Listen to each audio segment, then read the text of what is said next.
Humawak ang lalaki sa batong pader, dumadanak ang dugo mula sa kanyang kamay. Isang baston na may matulis na dulo ang nakatutok sa kanya. Siya ay isang paring tagapaglingkod ng liwanag, si Yan Yongqing. Lumuhad siya, nanginginig, nakatitig sa sahig, nanginginig ang buong katawan, sabay sigaw. Bakit? Para saan? Isang anghel ng liwanag, nakatayo sa tabi ng isang demonyo. Sa bawat salita, puno ng galit at hinanakit, damaloy ang dugo mula sa kanyang bibig. Sa trono, may isang lalaking nakangiti ng malawak. Si Tagma, hari ng mga demonyo. Nakangisi ito, ipinapakita ang kanyang matutulis at pantay-pantay na mga ngipin. At sa kanyang tabi, ang diyosa ng liwanag, si Caitlyn. Tahimik niyang pinagtagpo ang kanyang mga palad. Tumingin kay Tagma ng may pagpapasakop. Sa loob ng wasak na silid na ito naganap ang laban. Sa pagitan ni Yan Yongqing at Tagma, nakalat sa paligid ang mga patay na bantay, mga estranghero, at mga wasak na haligit pader. Hindi mananalo ang mga tao sa digmaang ito. Iyon ang sagot ni Caitlyn, isang malamig na pahayag ng pagtataksil. Kung hindi ka lang sana tumakas bago ang laban, hindi sana tayo natalo. Galit na itinuro ni Yan Yongqing ang dalawa, ngunit biglang tumayo si Tagma. Ikaw na lang ang natitirang manggagamot. Ano bang magagawa mo? Napaatras si Yan Yongqing. Sa isang iglap, isang mahiwagang portal ang bumukas. Nahulog siya rito, kalahati ng katawan niya ay nalunod sa mahiwagang enerhiya. Mula sa taas, nakaawang ang ngisi ni Tagma. Sa gitna ng kanyang nakabaluktot na braso, ipinagpatuloy niya ang pagpapahirap sa kanyang kalaban.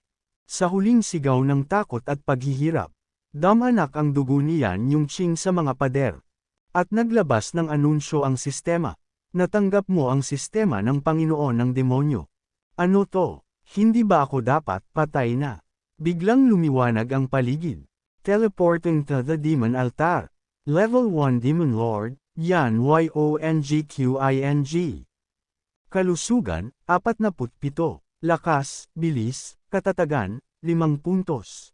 Apoy, 0-100s, ginagamit upang gamitin ang ilang kakayahan. Anger points, makukuha sa pagkuha ng kaluluwa ng napatay na kalaban. Napalunok si Yan Yongqing. Anong klaseng sitwasyon to? Pagdilat niya, nakita niya ang isang hatch sa lupa na may nakaguhit na simbolo ng bituin. At sa paligid niya, 10 kabaong, nakapalibot sa isang pabilog na altar.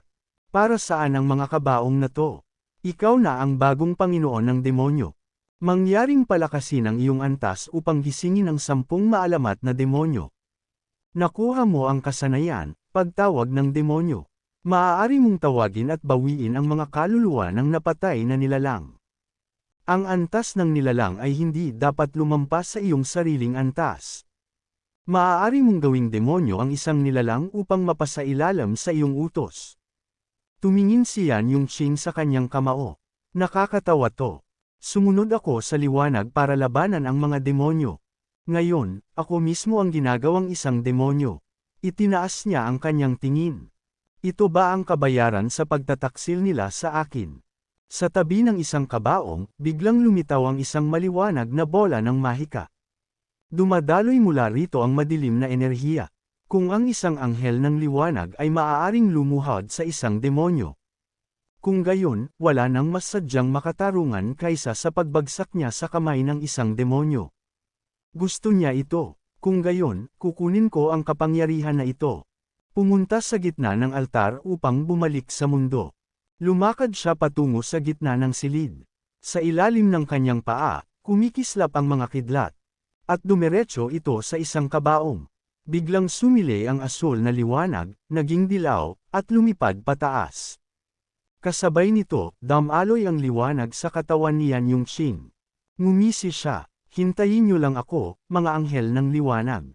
Babayaran niyo ang lahat ng kasalanan niyo. Ilang sandali ang lumipas. Sa isang sementeryo, isang larawan ang biglang lumitaw sa isang batong libingan. Sa tabi nito, may isang bulaklak. Sa harapan ng puntod, nakatayo ang isang lalaking nagngangalang Su Dingfeng. Isang level 2 military adventurer. Malungkot siyang nakatingin sa puntod. Bangungot ba to? Paano ko nagawang iwan ang kaibigan ko para mamatay mag-isa? Ngunit mula sa likuran, isang pamilyar na boses ang sumigaw. Kung gayon, pwede mo ba akong ipagtayo ng sariling lapida? Napalingon si Ding Feng. Nanlaki ang kanyang mga mata. Sa harapan niya, nakatayo si Yan Yongqing. Nanlaki ang mga mata ni Ding Feng. Nanigas siya sa kanyang kinatatayuan nang marinig ang pamilyar na tinig. Hindi, imposible, hindi maaaring magkamali. Ang boses na ito ay boses ng kanyang matagal nang nawawalang kaibigan. Saglit siyang napalingon. Mapatla ang kanyang mukha, pulang-pula sa pagkahindik. At sa harapan niya, nakatayo si Yan Yongqing. Kakaalis ko lang, tapos, may puntod na agad ako. Nakangisi itong sinabi ni Yan Yongqing. Bumagsak ang lollipop mula sa bibig ni Ding Feng. Nanlaki ang kanyang mga mata sa matinding pagkagulat. Sa loob-loob niya, bumuhos ang mga mura at panlalait sa sarili. Put, ano to? Si Yan ba talaga to? Nagsimula siyang manginig. Anong klaseng biro to? Sa kanyang paningin, unti-unting na-blurred ang lahat. Dahil biglang bumuhos ang kanyang mga luha. Akala namin, patay ka na. Nagsimula siyang humagulgol. 5 taon, Yan. 5 taon kitang inalagaan dito. Paano mo nagawang mawala ng walang paabi? Napasinghap si Yan Yongqing. 5 taon. Pero, hindi naman ako nagtagal sa altar ng ganun katagal. Makalipas ang ilang sandali, nasa isang mataas na burol sila. Sa tuktok nito, may isang marangel na estatwa ng isang anghel. Muling tumingin si Yan Yongqing sa kanyang paligid at tinanong. Kailan pa ito itinayo? Matapos matalo ng mga anghel ang mga demonyo sa huling labanan. Sagot ni Ding Feng habang nakatutok ang mata sa estatwa. Itinayo ito ng mga tao bilang pagpupugay sa kanila. Habang nasa motorsiklo, dumaan sila sa estatwa at sinulyapan ito ng mabuti. Maya-maya, nanigas ang mukha ni Yan Yongqing. Ano raw? Nanalo ang mga anghel laban sa mga demonyo. Anong kalokohan yan? Oo naman, sagot ni Ding Feng nang walang alinlangan. Kung sasabihin ko sa iyo ang totoo, hindi mo rin naman paniniwalaan. Pero pag-usapan na lang natin yan mamaya. Mas mahalaga ang pagbabalik mo. Bagong bukas ang isang kainan sa Main Street, ako ang taya. Hindi, kailangan kong magpalit ng damit, at diretso na ako sa piitan. Nanlungo si Ding Feng. Sige na nga. Kung saan mo gusto, doon tayo. Pero kailangan ko munang dumaan para kumuha ng pera. Pera, bakit pa? 5 taon kang nawala, Yan. Maraming nagbago. Pagdating sa pasukan ng piitan. Ano to? Kailangang magbayad para makapasok sa piitan. Dagli niyang sinuyod ng tingin ang buong pila, saka sinipat ang resibo. 10,000, dagdag 80% na komisyon. Hindi to tama. Sumigaw siya, hindi alintana ang mga taong nakapaligid. Lumapit ang isang bantay at malamig na sinabi. Ano bang pinagsasabi mo? Ganyan na ang presyo sa loob ng 5 taon. Kung ako sa'yo, maghanap ka na lang ng ibang pagkakakitaan. Sa halip na magsayang ng oras sa pagrereklamo, nanlaki ang mga mata ni Yan Yongqing. Sinasabi mo bang, kailangan kong tanggapin na lang to? Walang hiya, nagsimula siyang manggagalaiti, nagwawala na parang batang gustong punatan ang ulo ng bantay. Biglang hinawakan siya ni Ding Feng sa braso at hinayla palayo. Tama na, Yan, may pangalan tayo rito. Hindi tayo pwedeng magmukhang gago sa harap ng lahat. Sa kanilang paglalakad, muling nagkwento si Ding Feng. Matagal na mula nang lumitaw ang unang piitan sa mundong ito. Ang mga halimaw mula sa loob, pwedeng lumabas at umatake sa kahit sino. Dahil doon, dumagsa ang mga adventurer para sugpuin sila.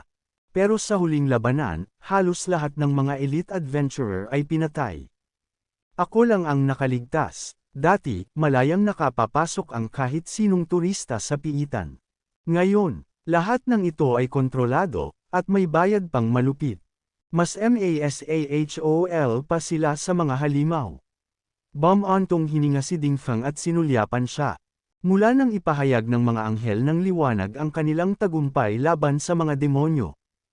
Ang piitan ay hindi na itinuturing na isang banta. Sa halip, ginawa nila itong negosyo. Ganun ba? Salamat sa pagbili ng tiket ko. Babayaran kita agad pagbalik ko. Bakit ka ba biglang naging magalang? Dati naman, parehas tayong galante. Sabihin mo na, anong binabalak mo? Simple lang. Bumaba ako sa level 1. Kaya kinaladkad kita rito para pataasin ang antas ko. Kailangan kong hanapin ang dungeon boss. At gawing isang demonyong alagad. Pagkasabi niya nito, biglang tumigil siya sa paglalakad. Mula sa di kalayuan, nararamdaman niya ang isang panganib na papalapit. May dumarating. Pareho silang natigilan. Sa harapan nila, isang dambuhalang alakdan. Isang level 1 na halimaw, ang Giant Scorpion. Hinugot ni Ding Feng ang kanyang mga espada. Relax ka lang. Panuulin mo lang ako. Papakita ko sa iyo ang tunay na laban. Sa isang iglap, nagliyab ang kapangyarihan. Ginamit ni Ding Feng ang isang level 1 magic spell. Space Acceleration. Bag. Sa isang kisap mata, bumilis ang kanyang galaw. Sa isang segundo lang, nasa harapan na siya ng dambuhalang alakdan. Pero bago niya ito matamaan, swash! Hinampas ng halimaw ang kanyang mga tentacle. Direkta nitong tinamaan si Ding Feng, ngunit, klang! Tumama ito sa kanyang makapal na kalasag. Muntik na yon. Dahil sa tibay ng kanyang depensa, hindi siya nagalusan. Sa halip, ginamit niya ang pagkakataon upang umatake. Isang malakas na HATAK ng espada. Shock! Direktang nahati ang katawan ng halimaw. Talsak ang berdeng dugo ng halimaw sa ere. Sa isang iglap, nawasak ito sa kanyang harapan. Tapos, System Notification. Halimaw nawasak. Nakuha, plus 5 XP. Sa hindi kalayuan, pinapanood ito ni Yan Yongqing. Habang pinagmamasdan ang laban, may napansin siya. Kahit na isang tank si Ding Feng. At mas mataas ang level niya sa mga halimaw. Nagkakaproblema pa rin siya laban sa mga mobs. Maya-maya, muling lumabas ang notifikasyon ng system. System Notification. Halimaw nawasak. Nakuha, plus 2 XP. Ding Feng. Pumatay ka pa ng ilan, tapos mag-retreat na tayo. Tumango si Ding Feng. Sige. Itinaas niya ang kamay at sumenyas ng okay. Ilang oras ang lumipas. Matapos ang maraming laban, lumakas ng husto ang kanilang karanasan. Nakalap nila ang mga sumusunod. Poison Scorpion Bag. Matigas na baluti ng alakdan. Iba't ibang bahagi ng katawan ng halimaw. Tumawa si Yan Yongqing at tumingin kay Ding Feng. Hey, mukhang level 2 na ako. Ngumiti si Ding Feng. Maganda ang naging progreso natin. Sa sandaling iyon, lumitaw ang isang malaking bintana ng system. System Notification. Naitaas sa level 2. Demon Summoning has been upgraded. Nakuha ang bagong kasanayan, Trembling of the Soul. Trembling of the Soul. Casting time, 2 seconds. Consumption, 10 anger points. Epekto, pinupuno ng matinding takot ang kaluluwa ng kaaway, pinipigilan silang makagalaw. Oras na para ipakita ang tunay kong lakas. Nanlaki ang mata ni Ding Feng. Ano, gagamitin mo na ang Demon Summoning? Hey, una sa lahat. Wala pang adventurer na may ganitong kakayahan. Itinaas ni Yan Yongqing ang kanyang kamay. Nagsimulang lumitaw ang nakakasilaw na mga spark mula sa kanyang palad. Bilang isang Demon Lord, sumunod kayo sa akin. Beast! Ang buong paligid ay biglang nagningning. Ang mga natitirang bahagi ng mga alakdan sa lupa ay nagsimulang lumiwanag. Unti-unting bumangon ang isang bagong nilalang. Ano to? Sa harapan nila, 2 level 1 Scorpion Demon Warriors. Nakatayo silang mayabang at matikas sa harapan nila. Kahanga-hanga, mukhang may halong katangian ng tao at demonyo. Mas malakas ito sa ganitong anyo. Napanganga si Ding Feng sa pagkagulat. ASTIG to. Okay, simulan na natin ang misyon natin. LUSOB, hanggang makarating tayo sa final boss. Gumalaw ang dalawang halimaw. Sa isang iglap, tumakbo sila sa direksyon ng mga halimaw sa paligid. Ginamit nila ang kanilang mahahabang tentacle at malalakas na kapangyarihan upang wasakin ang mga kaaway. Isa-isa nilang winasak ang mga halimaw. Plus 3, X. Plus 4, X. Plus 2, X. Mukhang mas malakas ang mga demonyong tinatawag ko kaysa sa mga halimaw sa kanilang sariling level. Nagkamot ng ulo si Ding Feng. Hala, kung ganito lang, pwede mo nang pabayaan na lang sila dito. Ikaw, pwede kang mahiga, matulog, tapos mag-level up nang hindi gumagalaw. Natawa siya at tinuro ang sarili. She. Napakatalino ko talaga. Walang duda, henyo ako. Ngunit umirap si Yan Yung Ching. Kung pwede lang sana yan. Pero ngayon, may bayad ang pagpasok sa piitan. At kumukuha pa sila ng porsyento sa atin. Wala tayong kikitain kung ganun. Tumanggo siya. Kaya, pag-usapan na lang natin yan. Matapos nating mapatay ang final boss. Biglang naglabasan ang kidlat sa harap nila. Anong? Napalundag si Ding Feng sa gulat. Ano yun? Seryoso? Ano to? Ang natitirang enerhiya ng halimaw ay biglang lumitaw. Patawad, Panginoon, ngunit hindi namin siya matatalo. Sa isang iglap, nagpakita ang final boss. Alam kong hindi natin siya kayang talunin sa ganitong level lang ng demonyo. Pero, sino ba ang boss dito? Sa harapan nila, isang napakalaking nilalang. Isang halimaw na may nakadikit na tentacle sa kanyang bibig. Mole King Rourke. Ang pinakamabangis na halimaw sa piitan. Oras na para magpakita ng totoong laban. Ang laban-laban sa Mole King Rourke. Lumapit si Ding Feng kay Yan Yung Ching at sinabing, kagaya ng dati, mag-stick ka lang sa akin. Pero umiling si Yan Yung Ching. Hindi. Ako ang magiging vanguard ngayon. Ako ang pain, at ikaw ang tatapos sa laban. Nanlaki ang mata ni Ding Feng. Ano? Kalokohan yan. Pero bago pa siya makapagsalita ulit, tiwala ka lang. Hindi ako masasaktan. At bilang pang-asar, hey! Sabay labas ng gitnang daliri kay Mole King Rourke. Tanggapin mo to, halimaw. Bigla siyang sumugod. Ding Feng, tandaan mo. Ako ang magiging pain, ikaw ang titira. Ano raw? Ang laban nagsimula. Grah. Binuka ng demonic monster ang malawak nitong bunganga. Shit! Tumakbo si Yan Yung Ching. Dali-dali siyang lumayo sa bibig ng halimaw. Pero nang bigla siyang lumingon, nakita niya ang malaking pangil ng halimaw. Ding Feng, ngayon na. Sumugod si Ding Feng. BWOSH. Sa isang iglap, tumalon siya at sinaksak ang halimaw mula sa likuran. Trembling of the Soul, activate. GRAGH. Lumiyab ang katawan ng halimaw sa takot. NANGINIG ito at hindi MAKAGALAW. Bang! Sa sobrang lakas ng atake, bumagsak ito sa lupa. Nabasag ang sahig at lumubog ang katawan nito. HAHAHAHA. Thambaka, ulupong. Lumapit si Yan Yung Ching at sumilip sa butas. Dapat tawagin natin tong mission na TUSOK sa likod ng katawan. Pwede ba tumigil ka? Pero imbes na seryosohin, biglang tumawa si Yan Yung Ching. Relax. Wala naman tayong ibang choice, di ba? Ang buong tiyan ng halimaw na to, puro armor. Ang likod at sikmura lang ang mahina. May plano ako. Malaki ang posibilidad na umatake siya ulit. Kaya ako ang magde-delay. Ding Feng, ikaw ang bahala sa finishing move. Huwag kang mag-alala, iiwas ako sa tamang oras. Tumanggo si Ding Feng. Asahan mo na yan. Mukhang sanay ka na sa ganitong laban. Syempre naman. Lahat ng alam ko, natutunan ko sa mga dating kasama ko. Biglang naglabasan ang mga tentacle ng halimaw. Putik. Dumadating na. Bumagsak ang napakaraming malalaking bato. Sa isang iglap, bumulwak mula sa lupa ang isang dambuhalang tentacle.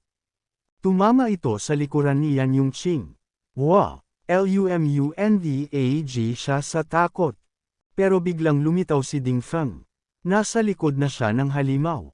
Itinaas ang kanyang espada. SWOSH. Isang malakas na saksak sa tiyan ng halimaw. Drag. Bumulwak ang berdeng likido sa hangin. Dahil sa lakas ng impact. Napatalon sa himpapawid ang halimaw. Boom! Napatalapon ang dalawa dahil sa explosion. Growl! Galit na galit ang halimaw.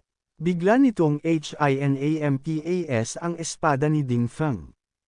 Crack! Nabasag ang espada. Tanggala. Sa harap niya. Isang matalas na tentacle, tapatama sa kanyang mata. Nanigas siya sa takot. Pero sa gilid niya, nakangiti si Yan Yongqing. Huwag kang kabahan. Kaya ko itong i-delay sandali. Tapusin mo na yan. Grah. Tumakbo si Ding Feng sa tiyan ng halimaw. Sabay sunod-sunod na pagsalakay. Swish! Swish! Swish! Swish! Shock! Napira piraso ang katawan ng halimaw. Bumulwak ang napakaraming berdeng likido. System notification. Mole King Rark was destroyed. Dagdag 200 experience points. Obtained, Explosive Lore Shell, Joe Dagger, Cotton. Level 2 na silang dalawa. Tapos na. Bagong equipments. Explosive Lore Shell Shield. Level 2. Dagdag 5 protection. Damage block system. Kapag naipon ang pinsala, pwedeng gamitin para sa isang explosive counterattack. Joe Dagger. Level 2. Dagdag 5 reflex. Passive skill. Kapag nakatama sa kalaban, may instant follow-up attack. Tumingin si Ding Feng sa mga natira sa boss. Grabe, napakaangas ng mga rewards dito. Mas maganda pa ito sa ibang level 1 dungeons na napuntahan ko. Tumawa si Yan Yongqing. Haha, alam mo, kahit magkaiba ang dungeons, may ilang bagay na magkatulad pa rin. At doon natapos ang laban nila sa halimaw. Pero ito pa lang ang simula ng mas matitinding hamon sa piitan. Nakalaban na niya noon ang isang kahalintulad na boss sa isang mataas na level na dungeon, dahil dito, naisip niyang posibleng pare-pareho lang ang mekanika ng ibang low-level dungeons. Ngayon, may pagpipilian siya, shield o dagger. Mas gusto niyang lumaban gamit ang espada at kalasag, kaya pili niya ang shield. Si Yan Yongqing naman ang kumuha ng dagger. Nagulat si Ding Feng at muling nagtanong, dati kang priest, di ba? Paano mo gagamitin yung dagger? Parang ganun na rin, sagot ni Yan Yongqing. Dati, may kasama akong assassin, may natutunan akong ilang teknik sa kanya. Sa simula, gusto niyang maging melee adventurer, pero pinili niyang maging healer para sa grupo. Tiningnan nila ang mga nakuhang materyales mula sa mga halimaw, maraming magagandang loots. Mabenta to sa market, sabi ni Yan Yongqing. Ngunit sinabihan siya ni Ding Feng, tumaas na ang presyo ng material sa paglipas ng taon. Biglang pinukpok ni Yan Yongqing ang mesa sa galit. Hinayupak.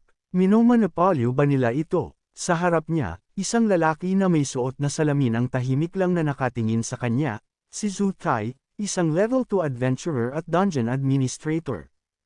Isa siyang taga-suporta ng Red Scorpion Guild.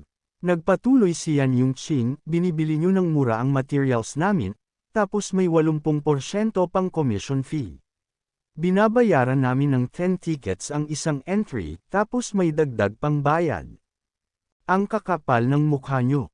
Ngunit kalma lang si Zhu Tai, nakahalukip-kap habang nakikinig. Nakita ni Yan Yongqing ang isang bandido sa likod ng administrator, isang level 1 adventurer na may hubad na katawan at mukhang nanlilisik ang mata sa kanya. Abat napapalibutan na pala tayo ng mga gago. Tinawag niya si Ding Feng at agad silang umalis.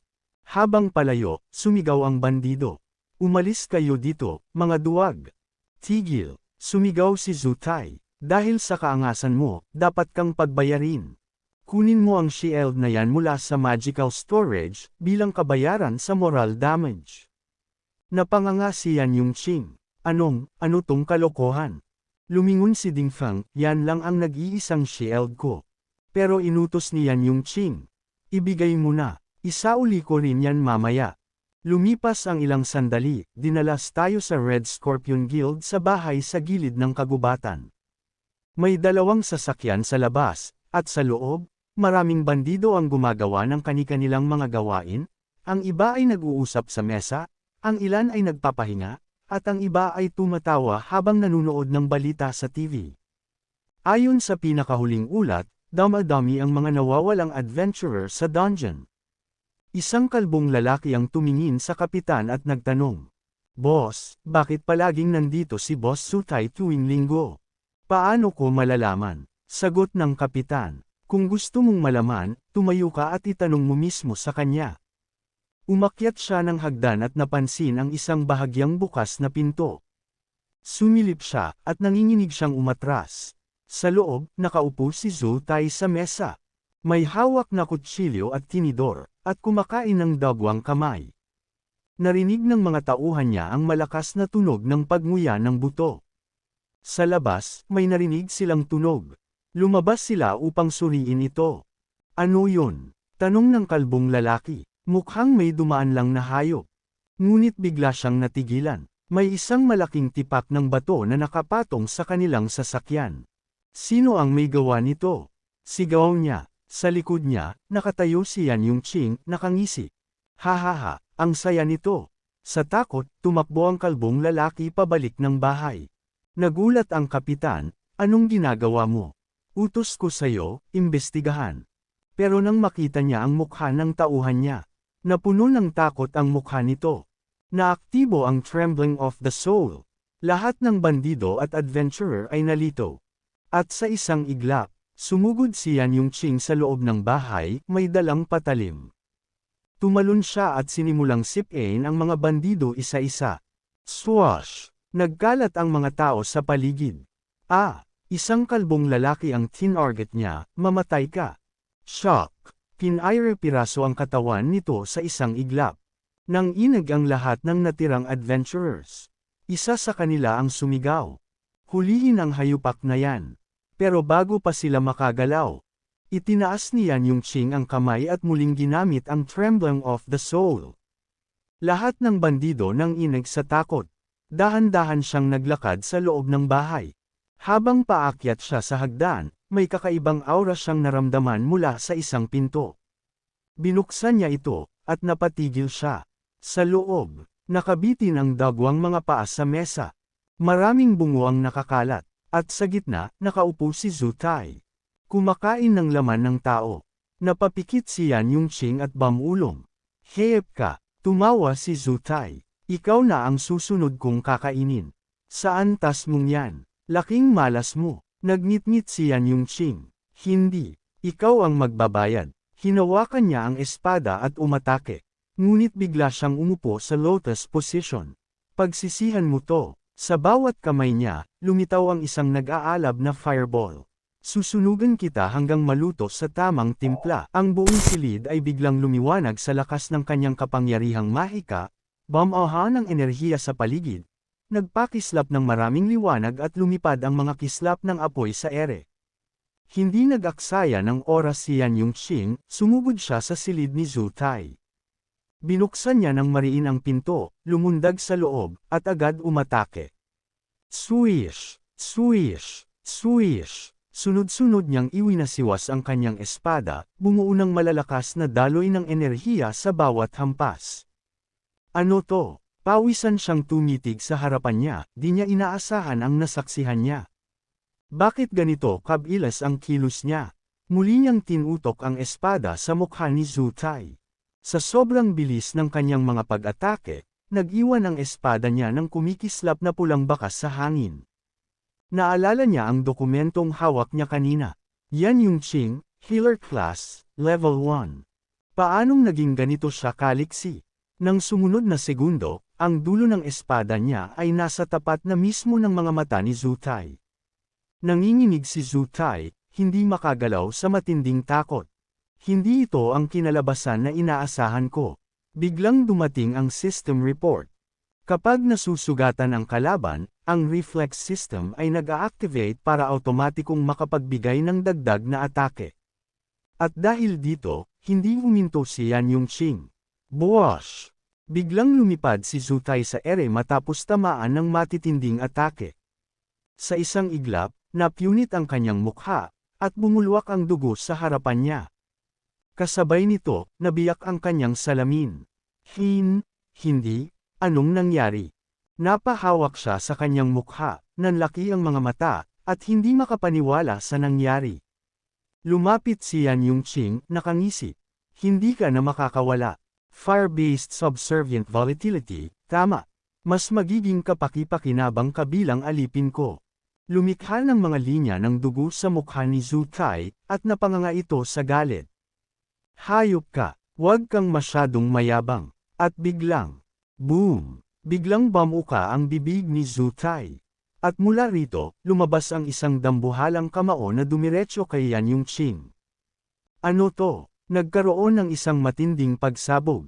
Boom! Pira-pirasong debris ang kumalat sa buong silid. At sa madilim na langit, isang kakaibang nilalang ang lumitaw. May suot itong napakalaking sinturon na hugis araw na matingkad na dilaw. Isa itong Burner Pondi, isang level 2 elite demon. Ginawa ito mismo ni Zhu Tai. Lumamon ka sa apoy, Tang, Namu. Sunod-sunod nitong inatake si Yan Yongqing. Pero bigla siyang lumuhad at nag-isip. Anong problema? Biglang nagsalita ang halimaw. Parang may malakas na kalaban dito. At mukhang isang level 2 lawyer lang to. Nawala na ang carrier ko, kailangan ko ng bago. Habang nag-iisip ang halimaw, itinutok ni Yan Yongqing ang kamay niya rito. Gumamit siya ng spell, Enslave Demons. Nagliyab ang kanyang palad sa matingkad na pulang mga kislap. Pero agad naramdaman ito ng halimaw, bigla itong napalingon. Ano to? Nang makita ang nag-activate na magic circle, bigla itong lumipad palayo. Hindi ko alam ang plano mo, pero hindi mo ako kayang kontrolin. Nagningning ang buong katawan ng halimaw sa kulay rosas na kuryente. Diretso itong lumipad palapit kay Yan Yongqing, sumisigaw habang umaatake. Natatakot ka na, no? Biglang napapalibutan si Yan Yongqing ng makukulay na sinag ng liwanag mula sa halimaw. Ibinuko niya ang kanyang mga kamay at tumangala. Tumawa ng malakas ang halimaw. Hindi ka makakasabay sa bilis ko. Pero sa isang saglit, napansin ni Yan Yongqing ang isang papalapit na sinag ng kulay rosa sa kanyang kanan. Agad siyang lumundag palayo. Boom! Isang napakalakas na pagsabog ang bumalot sa buong bahay. Nayanig ang buong gusali. Tumingin si Yan Yongqing sa gitna ng silid, isang dambuhalang butas ang lumitaw sa sahig. Mula rito, tumulo ang maraming dugo pababa. Ang spell na yon. Sinunog nito ang buong sahig sa isang iglap. Sa unang palapag, mga adventurers at bandido ang agad nilamon ng apoy. Tulungan nyo kami. Ang lahat ng naiwan sa unang palapag, patay na. Ngunit hindi pa tapos ang laban. Pinagmasdan ni Yan Yaning ang paligid. Masyadong makitid ang espasyong to. At mahina ako laban sa sunog. Kailangan kong baguhin ang larangan ng labanan. Nagdesisyon siya. Lumundag palabas ng bahay si Yan Yongqing, dumaan sa malaking butas, at dumiretso sa bubungan. Mula roon, itinulak niya ang sarili at tumakbo papunta sa mataas na mga puno sa likod ng bahay. Tahimik siyang pinanood ng halimaw, sinusuri ang biglaang paggalaw niya. Ngunit sa isang iglap, sumugod ito papunta sa kanya at pasiga na nagtanong kung talagang iniisip niyang makakatakas siya. Kung tumakbo si Yongqing papunta sa kagubatan, wala siyang matatakasan. Ang apoy na nilikha nito ay hindi pangkaraniwan, ito ay hellfire na may espesyal na kakayahang sunugin ang kahit anong tamaan nito hanggang sa maging abo. Sinubukan siyang habulin ng halimaw, umiikot sa gilid ng mga puno at sinusundan ang bakas ng mahiwagang enerhiya na iniwan ni Yan Yongqing. Nang makarating ito sa isang malawak na clearing, huminto ito at laminggalinga, hindi makapaniwala kung saan nagtatago ang tinutugis niya. Napakatusong daga mo, sigaw nito. Ngunit sa sandaling iyon, nasa itaas na mismo ng kanyang katawan si Yan Yongqing. Mula sa mataas na pagtalon, bumagsak siya pababa, handang umatake. Walang hiya, masyadong kang tuso. Bulong ng halimaw sa sarili nito. Hindi ka maaaring maging isang simpleng level 2 na baguhan lang. Nang lumingon ito sa kabilang direksyon, nakita nitong bumuo si Yan Yongqing ng isang nakakasilaw na sinag ng liwanag sa pamamagitan ng mabilis na paghawak sa kanyang espada.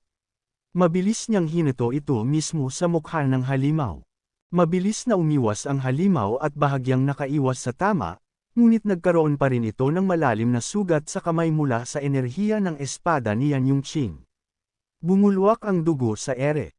Sa matinding galit, winasiwas ng halimaw ang kanyang kamay, bumuo ng isang maningning na rosas na bowl ang mahika, at mabilis na inihagis ito sa kinaroroonan ni Yan Yongqing. Ngunit bago pa ito lumapag, nakalipat na siya ng pwesto sa pagitan ng mga puno. Muling tumakbo ang halimaw papunta sa kanya, galit na sumisigaw. Paano mo ako nagawang saktan? Balatan kitang buhay ngayon. Habang papalapit ang rosas na apoy kay Yan Yongqing, nagngangalit ang halimaw. Tapos ka na, wala ka ng matatakasan. Isang nakakasilaw na pagsabog ang naganap, ngunit sa gitna ng kaguluhan, nagawa ni Yan Yongqing na makatakas at tumakbo papunta sa mas malalim na bahagi ng kagubatan. Sa likuran niya, patuloy na lumalagablab sa apoy ang buong kagubatan. Nang tuluyan siyang makaalis mula roon, nakarating siya sa isang panibagong clearing. Ngunit sa kanyang harapan, tumambad ang maraming naglalakihang bato na hamarang sa kanyang daraanan. Napahinto siya, napatingin ng may inis. Biglang lumitaw ang halimaw mula sa kanyang likuran, nakangisi. Ayon, dinala mo lang ang sarili mo sa patibong. Humarap si Yan Yongqing sa kanya ngunit hindi sumagot. Mabilis siyang nag-isip ng susunod na hakbang. Samantala, bumuo ng isa pang mahiwagang bola ang halimaw sa kanyang mga kamay. Tingnan natin ngayon kung saan ka tatakbo. Pasabog na apoy ng time-igniting cannon. Mula sa kanyang mga kamay, lumabas ang nakakasilaw na apoy at tumama sa harapang mga bato. Sa isang iglap, nagkapira-piraso ang harang na iyon. Pinanood ng halimaw ang tagpong ito, may kasiyahan sa kanyang mukha. Tingnan mo yan, ni isang piraso ng katawan mo, wala nang natira. Ngunit biglang napansin niya ang isang bagay. Naging maingat siya at biglang tumingin sa malayo, halatang kinakabahan. Siya mismo ngayon ay naging bilanggo ng sarili niyang spell. Hindi siya makagalaw, dahil sa pagbagsak ng mga bato sa paligid niya. Mula sa ilalim ng lupa, unti-unting lumitaw ang isang matalim na dilaw na bagay. Direkta itong patungo sa kanya, may intensyong wasakin siya. Ano to? Isa pang halimaw. Mas malaki ito kaysa sa nauna, at agad nitong kinagat ang kanyang balikat. Nagpumiglas siya, ngunit nagsimula ang matinding sagupaan sa pagitan nilang dalawa. Napaisip ang halimaw, isa pa bang alas ng lalaking yun? Pero, dapat wala na siya. Dapat nawasak ko na siya. Lumingon siya patungo sa sirang pader ng bato na kanina lang ay nagsilbing hadlang. Ngunit ngayon, isang malaking butas ang lumitaw mula roon, at may usok na lumalabas mula sa lupa. Laking gulat niya, handa na ba siya? Kahit bago pa ako makatapos ng final attack ko. Masyado siyang naging kumpiyansa sa kanyang tagumpay, kaya hindi niya namalayang pinayagan niyang bumawi ang kanyang kalaban. At ngayon, bumagsak siya sa sarili niyang patibong. Biglang may lumitaw na tanikala, direktang pumulupot sa kanyang leeg. Nanlaki ang kanyang mga mata, hindi makagalaw. Imposible ito. Mula sa dilim, lumakad palapit si Yan Yongqing. Sa bawat hakbang niya, lumalabas mula sa kanyang katawan ang nakakakilabot na pulang enerhiya. May isang nakasisindak at mahiwagang aura na bumalot sa buong paligid. Itigil mo na ang paglaban. Yunganig ang buong katawan ng halimaw. Napuno ito ng takot. Lark! Bitawan mo na siya. Nang pakawalan ang halimaw, iniutos ni Yan Yongqing dito na isauli ang lahat ng mahahalagang gamit na tinago nito. Agad itong lumikha ng mahiwagang portal, at mula roon, nagsilabasan ang lahat ng mga yaman na naipon nito, mga espada, sibat, kalasag, gintong mga bakal, at iba pang mahahalagang kagamitan. Dahil sa kasakiman ng matabang lalaking may-ari ng mga ito, ipinalit niya ang kanyang pera sa mga gold bars, pati na rin sa iba pang kagamitan. Ang natitirang pera naman ay nasa imbakan ng kanilang guild. Nang iunat ng halimaw ang kanyang mga kamay bilang tanda ng pagsuko, wala na siyang maisagot pa. Sa pagtansya ni Yan Yongqing, ang halaga ng lahat ng gintong ito ay maaaring umabot ng 10 milyong pera. Hindi ka panipaniwala, ganito pala kalaki ang kita mula sa pagmomonopolyo ng mga dungeon. Ngunit bago pa siya tuluyang makagalaw, biglang naputol ang mahiwagang tanikala na ginagamit niya upang pigilan ang halimaw. Sa harapan niya, lumitaw ang isang system window na nagbigay ng babala. Ang target ay malapit nang makawala at ang pagpapasailalim dito ay hindi magtatagumpay. Napalaya ang halimaw. Mabilis itong bumuo ng pangalawang mahiwagang apoy sa kanyang mga kamay at tuwirang inihagis ito sa mukha ni Yuning. Mamatay ka na, sigaw nito, ngunit mabilis na nakapag-isip si Yan Yongqing at agad na sumubsob sa lupa. Mula roon, kitang-kita ang gulat sa mukha ng halimaw, lalo na nang mapansin itong unti-unting naglalaho ang kanyang mahiwagang enerhiya. Habang nakaluhod, gumapang si Yan Yongqing sa ilalim mismo ng katawan ng halimaw at mabilis na tumakbo papalayo. Sa isang iglap, sinibat niya ang kanyang espada habang dumadaan sa halimaw, nag-iiwan ng nakakasilaw na sinag ng liwanag sa kanyang daraanan. Ding! Lumabas ang system notification. Napatay mo ang isang level 2 Pondy Burner Demon. Nakakuha ka ng 300 karanasan, experience points. Nadagdagan ang antas mo sa level 3. Yan Yongqing antas 3. Nakuha ang bagong kakayahan, Lord's Privilege. Lord's Privilege, passive skill. Kahit nasaan siya, anumang karanasang nakukuha ng kanyang mga alagad ay ibinibigay rin sa kanya. Nagagawa rin niyang gamitin ang karamihan sa mga kakayahan ng kanyang mga nasasakupan. Nang huminto siya at tiningnan ang sirang katawan ng dating niyang kalaban, itinuro niya ang kanyang palad sa putol nitong ulo. Magsilbi ka sa akin. Mula sa kanyang kamay, sumabog ang itim na mahiwagang enerhiya na bumalot sa bangkay ng halimaw. Ding! Demon Space, 2/3. Ang antas ng nasummon na lingkod ay tumutugma sa antas ng kanyang Panginoon. Hindi na nito kailangang magsimulang muli mula sa level 1. Ang Pondy Burner Demon ay naging kanyang lingkod sa level 3. Lumuhad ito sa harapan niya at may paggalang na nagtanong. Ano ang inyong utos, Panginoon? Muling pinagsama ni Yan Yongqing ang kanyang kamao habang nag-iisip. Ang mga mabababang antas ng dungeon ay inaangkin lang ng mga guild na puno ng walang kwentang tao. Kailangang makahanap ako ng mga dungeon na hindi pa pagmamay-ari ng iba. Kung isa kang demonyo, siguradong alam mo kung nasaan ang iba pang mga halimaw. Itinaas niya ang kanyang kamay at iniutos sa kanyang bagong lingkod. Pumunta tayo sa inyong dungeon. Samantala, ding dong! Isang kampana ng pintuan ang tumunog sa isang maliit na apartment. Binuksan ito ni Su Dingfeng, at agad siyang nagtaka nang makitang may isang lalaking nakapula na may hawak na kahon. Isang delivery para sa iyo. Ha! Wala naman akong in order. Kahit naguguluhan, tinanggap niya ang kahon at bumalik sa loob ng kanyang apartment. Naupo siya sa harap ng kanyang mesa at mabilis na sinimulang buksan ang balot nito. Habang pinupunit ang pambalot, hindi niya mapigil ang mapabulalas. Ano kaya to? Ang laki at ang bigat. Baka naman, may nagbiro lang at pinadalhan ako ng mga bricks. Ngunit nang tuluyan niyang buksan ang kahon, nanlaki ang kanyang mga mata. Sa loob nito, may isang explosive lark shell, at sa gilid ng kahon, 6 pang gintong bakal. Sa tabi nito, napansin niya ang isang maliit na sulat mula kay Yan Yongqing. Ibinalik ko sa iyo ang iyong kalasag. Huwag mong gastusin lahat ng gintong ito sa kawang gawa. Siguraduhin mong may matira rin para sa sarili mo. Kung nais mong magsaya sa loob ng isang dungeon balang araw, huwag mong kalimutang tawagan ako. Kinuha ni Su Dingfeng ang kanyang kalasag at hindi mapigil ang mamangha.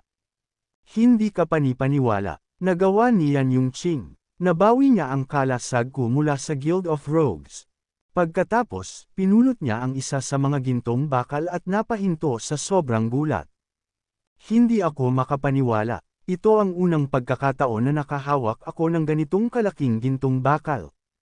Ang yaman ko na. Sa likod ng pintuan, tahimik na nakatayo ang kanyang bagong lingkod, ang level 3 na Pondy Burner Demon. Sa malamig nitong tinig, iniulat nito. Ang parsela ay naihatid na, aking Panginoon. Habang nakikipag-usap sa isip kay Yan Yongqing, tumugon si Pondy, napakahusay. Ngunit agad namang napaisip si Yan Yongqing, sigurado ba siyang tama ang ibinigay niyang address. Napatingin siya sa paligid at napansin ang estruktura sa harapan niya. Isa ito sa mga templo ng liwanag. Bakit mo ako dinala rito? Tanong niya. Sa kasalukuyan, nakasakay siya sa Rourke at halos narating na niya ang daang papunta sa isang napakalaking kastilyo. Sa pinakatuktok ng tore nito, may isang higanting rebulto ng isang ibon. Habang pababa sa hagdan, sagot ni Pondi, ang mga anghel ng liwanag ay may kontrol sa ilang malalaki at maliliit na templo. Kung isasara natin ang templo, mababawasan ang kanilang kapangyarihan. Nang makarating si Yan Yongqing sa pangunahing tarangkahan, mas naunawaan niya ang sitwasyon. Tumanggo siya at saka lumingon sa kanyang alagang Rourke. Manatili ka rito. Tatawagan kita kung kakailanganin kita. Tumugon lamang ang Rourke sa pamamagitan ng isang malakas na alulong. Samantala, sa loob ng templo, sa gitna ng mga guho, makikita ang usok na pumapailan lang sa himpapawid. Mayroong ilang adventurer sa paligid, kabilang ang isang level 3 adventurer mula sa Zeus Scorpion Guild. Naroon din ang pinuno ng kayamanan ng kanilang guild, si Zutong. Mataris siyang lumapit sa isang lalaki at nagtanong ng may inis. Nasaan ang kapatid ko? Nahanap niyo ba siya? Ngunit malungkot na sagot ng lalaking kausap niya, wala. Para siyang naglaho na lang bigla. Ano? Paano iyon nangyari? Ito ay isang kakaibang uri ng apoy, may epekto ito na nakabatay sa oras. Hindi pa ako nakakita ng ganito kahit kailan. Wala ni isa sa mga mabababang antas ng adventurers ang may ganitong uri ng salamangka. Habang pinagmamasdan ni Zutong ang maliliit na piraso ng mga bato na tila lumulutang at nagyayelo sa ere, galit siyang sumigaw. Hanapin ang bawat adventurer na nagparehistro sa dungeon. Gumamit ng anumang paraan. Ang pinakamahalaga ngayon ay malaman kung nasaan ang 10 milyong pera. Ang kamatayan ng isang tao ay kamatayan lang, pero ang pera ay mas mahalaga sa lahat. Kung malaman ng anghel na may nagnakaw ng ganoong kalaking halaga mula sa kanila, baka hindi na nila tayo paboran. Sa ibang lugar sa parehong oras, isang level 3 corrupted light knight ng Fallen Light ang bumagsak sa kanyang mga tuhod bago tuluyang humandusay sa lupa. Sa gitna ng mga bumagsak na kabalyero, nakatayo si Yan Yongqing habang lumabas ang system notification. Nadagdagan ang iyong experience points. Level 8. Habang inaayos ang kanyang hood, matatag niyang sinabi, "Dati akong kabilang sa liwanag, kaya tatanggapin ko ang inyong pagsuko, hindi ko kayo papatayin." Ngunit isa sa mga kabalyero, na hawak ang kanyang palakol, biglang sumigaw, nilukuban siya. At hiniwas-siwas ang kanyang sandata. Sa isang mabilis na galaw, iniwasan ito ni Yan Yongqing at sa isang kumpas ng kanyang kamay, napugot ang ulo ng kabalyero. Sa sandaling iyon, napansin niyang may isa pang kabalyero na itinaas ang kanyang espada upang umatake. Agad niyang ginamit ang Soul Tremor upang itulak ito papalayo. Habang lumilipad ang kabalyero na may sigaw, sumugod naman ang iba pang mga mandirigma na may dalang mga espada at kalasag. Itulak siya sa bangin. Mabilis na naisip ni Yan Yongqing na gamitin muli ang Soul Tremor, ngunit babala, hindi sapat ang galit upang gamitin ang kasanayan. 7/100 anger points. Sa isang iglap, lumitaw ang isa sa mga kabalyero sa harapan mismo ni Yan Yongqing. Sa halip na umatras, tumalon si Yan Yongqing at ginamit ang ulo ng kabalyero bilang sandalan.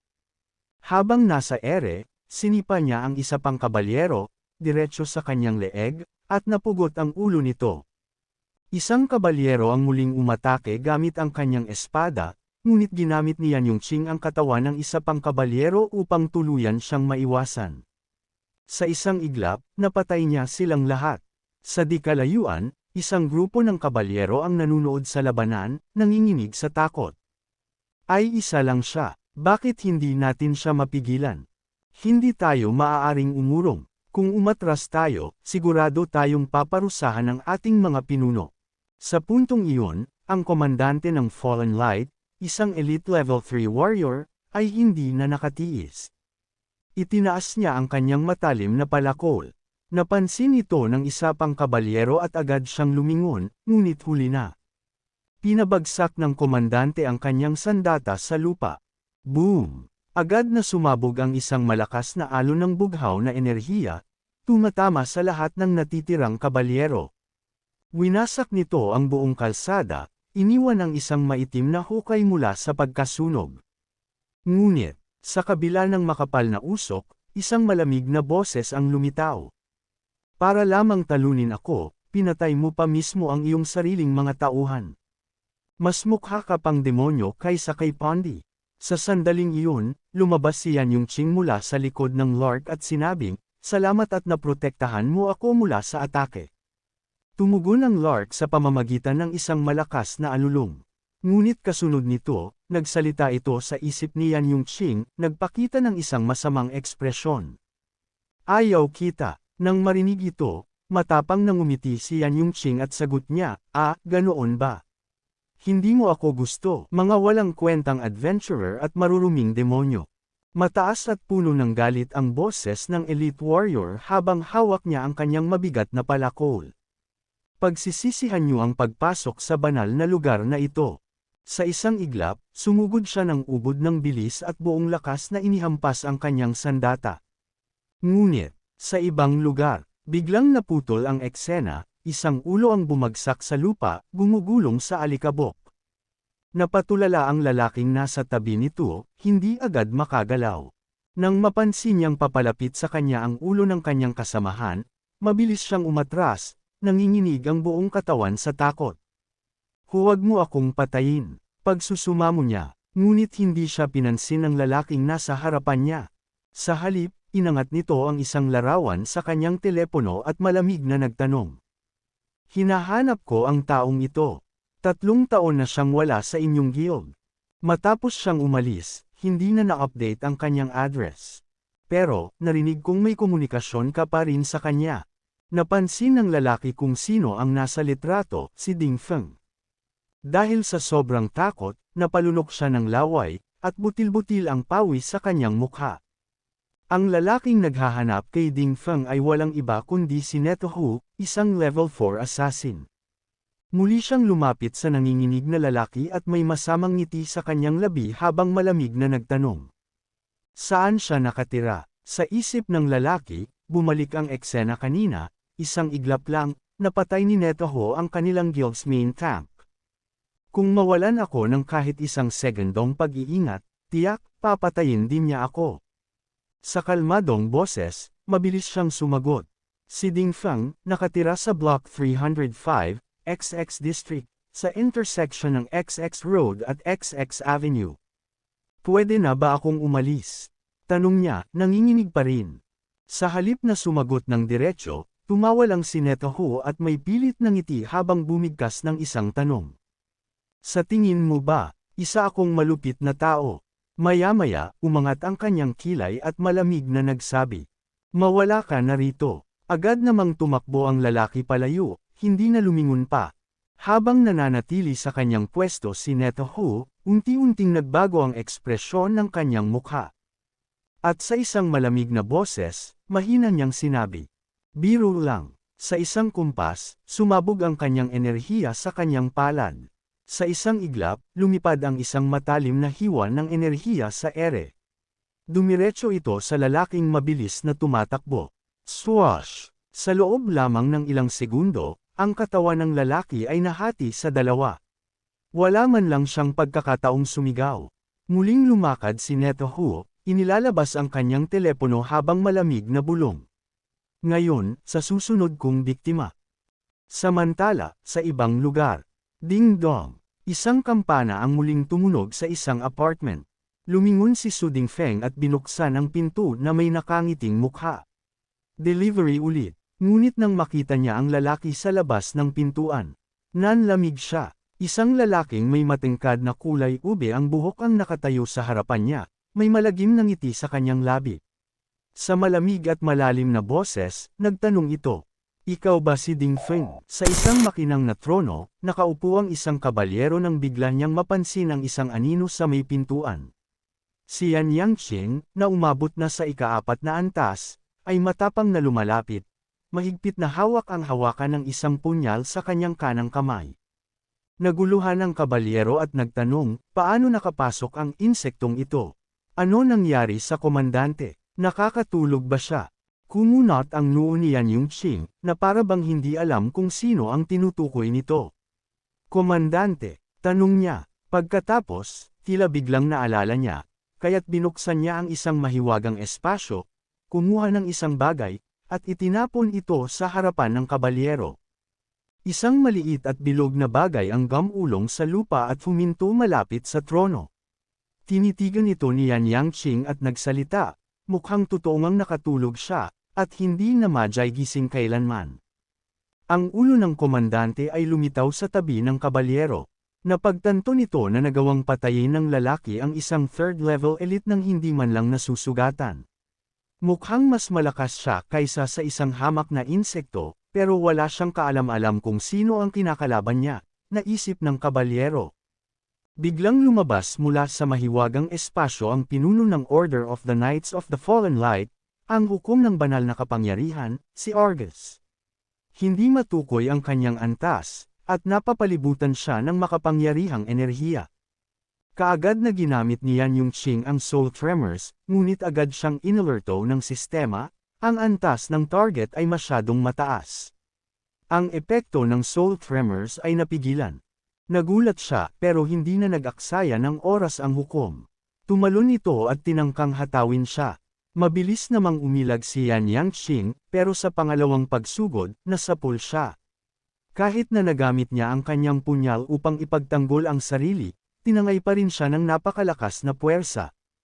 Habang bumabaligtad sa ere, inaktibo niya ang kanyang kakayahan at naglabas ng kulay rosas na boltahe ng enerhiya mula sa kanyang palad. Ngunit ginamit ng hukom ang kanyang Shield of Holy Power upang salagin ito. Isang napakalakas na pagsabog ang sumunod, bumitak ang lupa, at lumipad ang alikabok at mga tipak ng bato sa hangin. Dahan-daang bumangon ang hukom, hawak pa rin ang kanyang espada, at nagtatakang tumingin sa kanyang kalasag. Ang Shield of Holy Power ay may pinakamataas na depensa sa ranggo, paano ito nabasag ng isang mababang antas na kasanayan. Biglang may kumislap sa likuran niya. Lumitaw si Yan Yangqing at isinawsaw ang mukha ng hukom sa isang itim na malausok na substansya.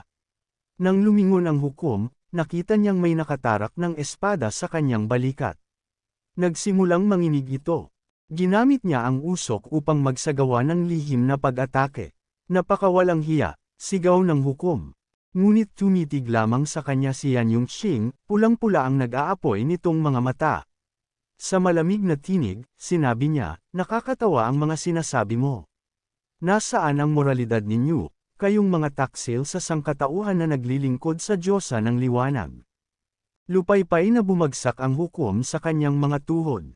Gayunpaman, sa huling lakas niya, hinigpitan niya ang hawak sa kanyang espada at biglang lumingon upang umatake muli.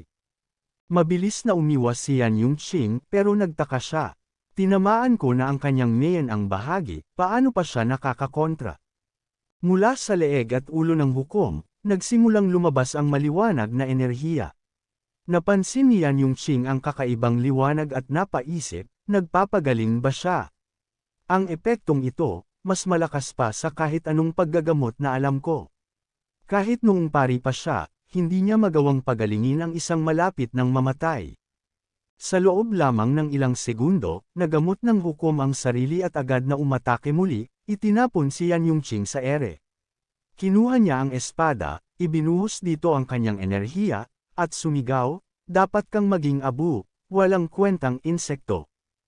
Isang bolt of holy light ang bumaybay sa kalangitan, nagpadilim sa paligid. Ngunit makalipas ang ilang saglit, nawala ang lahat, tanging mga natitirang bakas ng enerhiya at itim na abo ang bumagsak mula sa itaas. Muling bumalik ang hukom sa kanyang trono, kalmado na, ngunit pabirong nagtanong, ano ba ang ginagawa ng mga tao mula sa Red Scorpion Guild? Mga hanggal na pulutong, hinayaan nilang makapasok dito ang isang katulad nito. Ngunit bigla niyang narinig ang tinig ni Yan Yangqing. Napakunot ang kanyang noo. Sandali, naaalala ko na kung sino siya. Nang lumingon siya, nakita niyang buhay pa rin ito. Para bang walang nangyari, sinabi ni Yan Yangqing, maraming taon na ang nakalipas, isang baguhan ang ninakawan ng isang kasamahan mula sa Red Scorpion Guild ng isang bihirang batong mahika. Pagkatapos noon, binugbog siya hanggang sa mamatay. Ang kasamahang iyon ay nagtungo sa korte ng mga adventurer upang humingi ng hustisya. pero sa halip, siya ang nahatulan. Pinagmulta siya dahil sa di umano'y pag-aangkin ng mga gamit ng iba, at tinanggalan siya ng karapatang maging adventurer. Samantalang ang taong gumawa ng krimen, dahil isa siyang Elite Level 3 mula sa Red Scorpion Guild, hindi siya nakatanggap ng kahit anong parusa. Nagimbal ang hukom. Noon, may isang maling hatol. Nanlilisik ang kanyang mga mata. Ikaw ba ang niliti sa korteng iyon? Ngumisi siyan yung Ching. Oo, ako nga. Nagalit ang hukom at sumigaw, mas mabuting tanggapin mo ang basbas ng Diyosa. Kahit sa mga pinakamasama, walang katapusan ang mga tagasunod niya. Ano ang magagawa ng isang hamak na adventurer? Nagngingit-ngit ito. Nagtagumpay ka lang dahil hindi kita binigyan ng sapat na pansin, pero ngayon, hindi mo na maiiwasan ito. Sa isang galit na kilos, inaktibo niya ang kanyang sandata at itarak ito sa lupa, pinapakawala ng tunay niyang kapangyarihan, the solution of holy power. Nang may banta sa tinig, sinabi ng hukom, kapag idineklara ko ang hatol na may sala, mamamatay ka. Agad na umatras siyan yung Ching, ngunit isang dambuhalang espada na naglalabas ng makapangyarihang enerhiya ang lumutang sa hangin, nakatutok ang talam nito sa kanya. Biglang naramdaman niyan yung Ching ang isang napakalakas na puwersang mahika na pumipigil sa kanya, napakahirap nitong takasan. Mukhang kailangan niyang gamitin iyon. Inaktibo niya ang kanyang kakayahan at gumuhit ng isang bilog sa hangin. Agad na inanunsyo ng sistema ang paggamit ng time-burning shield, na gumastos ng 100 puntos ng mana. Sinipsip nito ang karamihan sa pinsala habang sinusunog ang timeline ng kasanayan ng kanyang kalaban. Labis na nagulat ang hukom. Ito ba ang dahilan kung paano niya nalampasan ang aking holy outburst? Ngunit napangisi ito, pero tapos na ang swerte mo. Ang espada ay bumagsak sa harap ng kalasag. Napatingin ang hukom sa kung paano na ipagtanggol ni Yan Yongqing ang sarili at hindi niya mapigil ang mapabulalas. Nakagawa siya ng isang napakalakas na kalasag kahit nasa 3 antas pa lang siya. Mas malakas siya kaysa sa karaniwang baguhan. Napailing ito, sayang lang, nakatagpo niya ako. Ibinuo ni Yan Yongqing ang lahat ng kanyang lakas, ngunit unti-unting bumaon ang espada sa ilalim ng dome ng kanyang kalasag.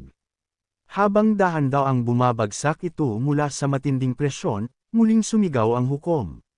Naglabas ako ng napakalaking halaga ng mana. Ang kapangyarihan ko ngayon ay nasa rurok. Ngunit pagkatapos, nagsimulang kumalat ang mga alon ng enerhiya patungo sa kanya, at nakita niyang nawawala ang kalasag at ang dome nito. Nayanig siya. Ano ang nangyari? Hindi ba tinamaan ng aking atake ang lalaking ito? Samantala, kalmado namang pinag-isipan ni Yan Yongqing ang nangyari.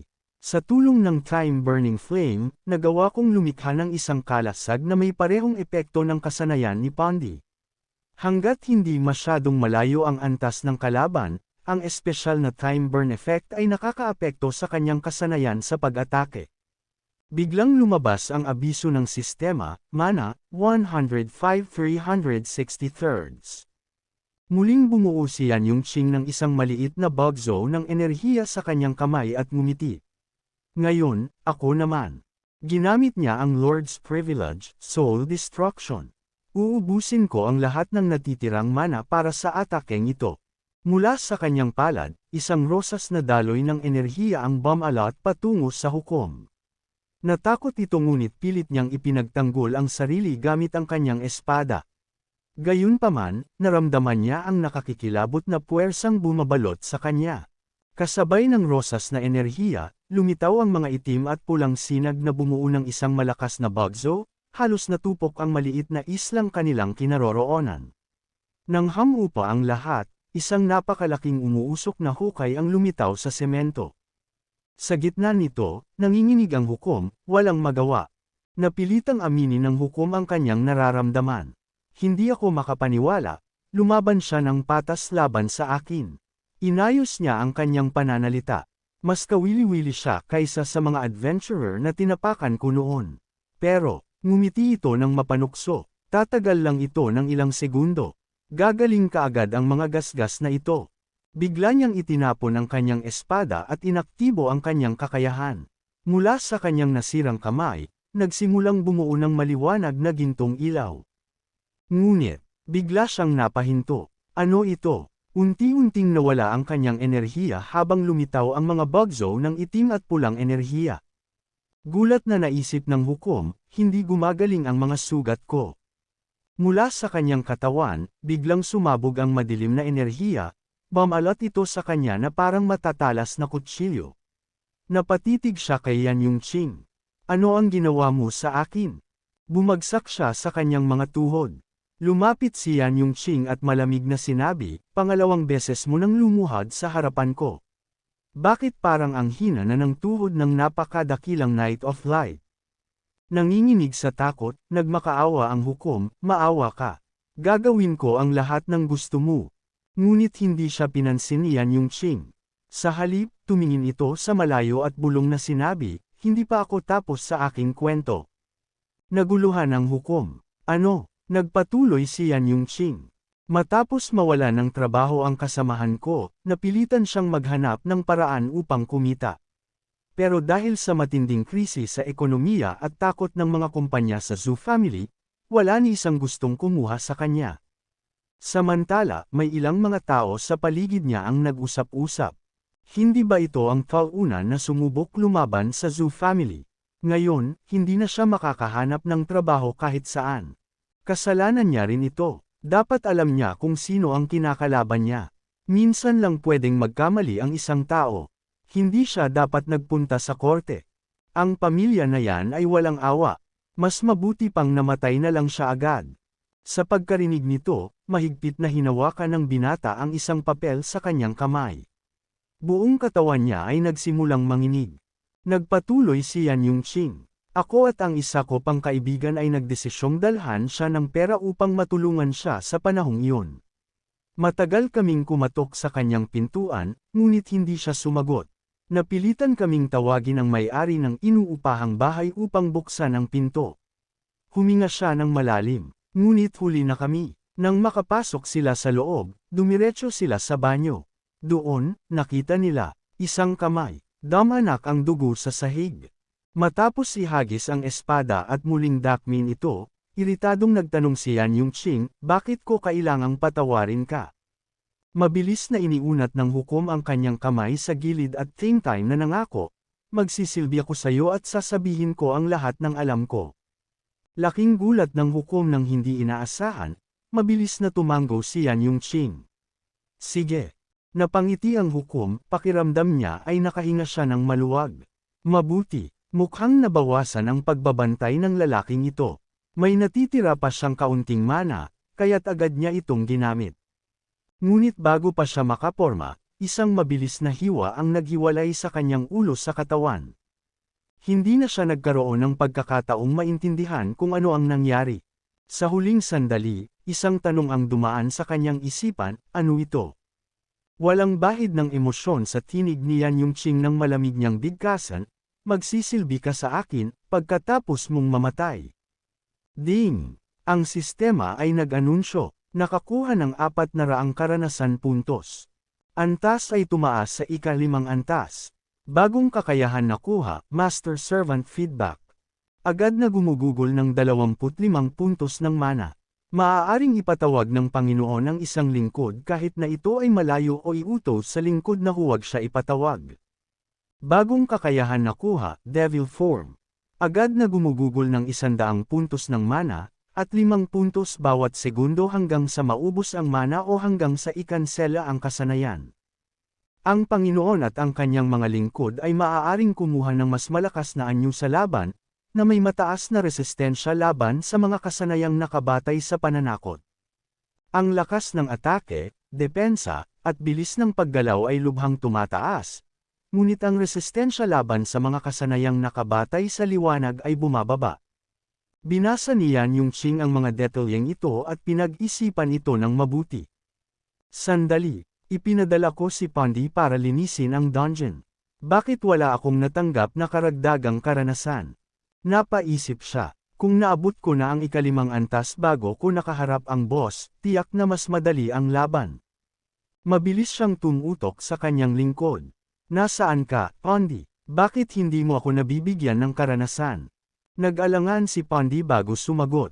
May hindi inaasahang sitwasyon, inaayos ko ito ngayon.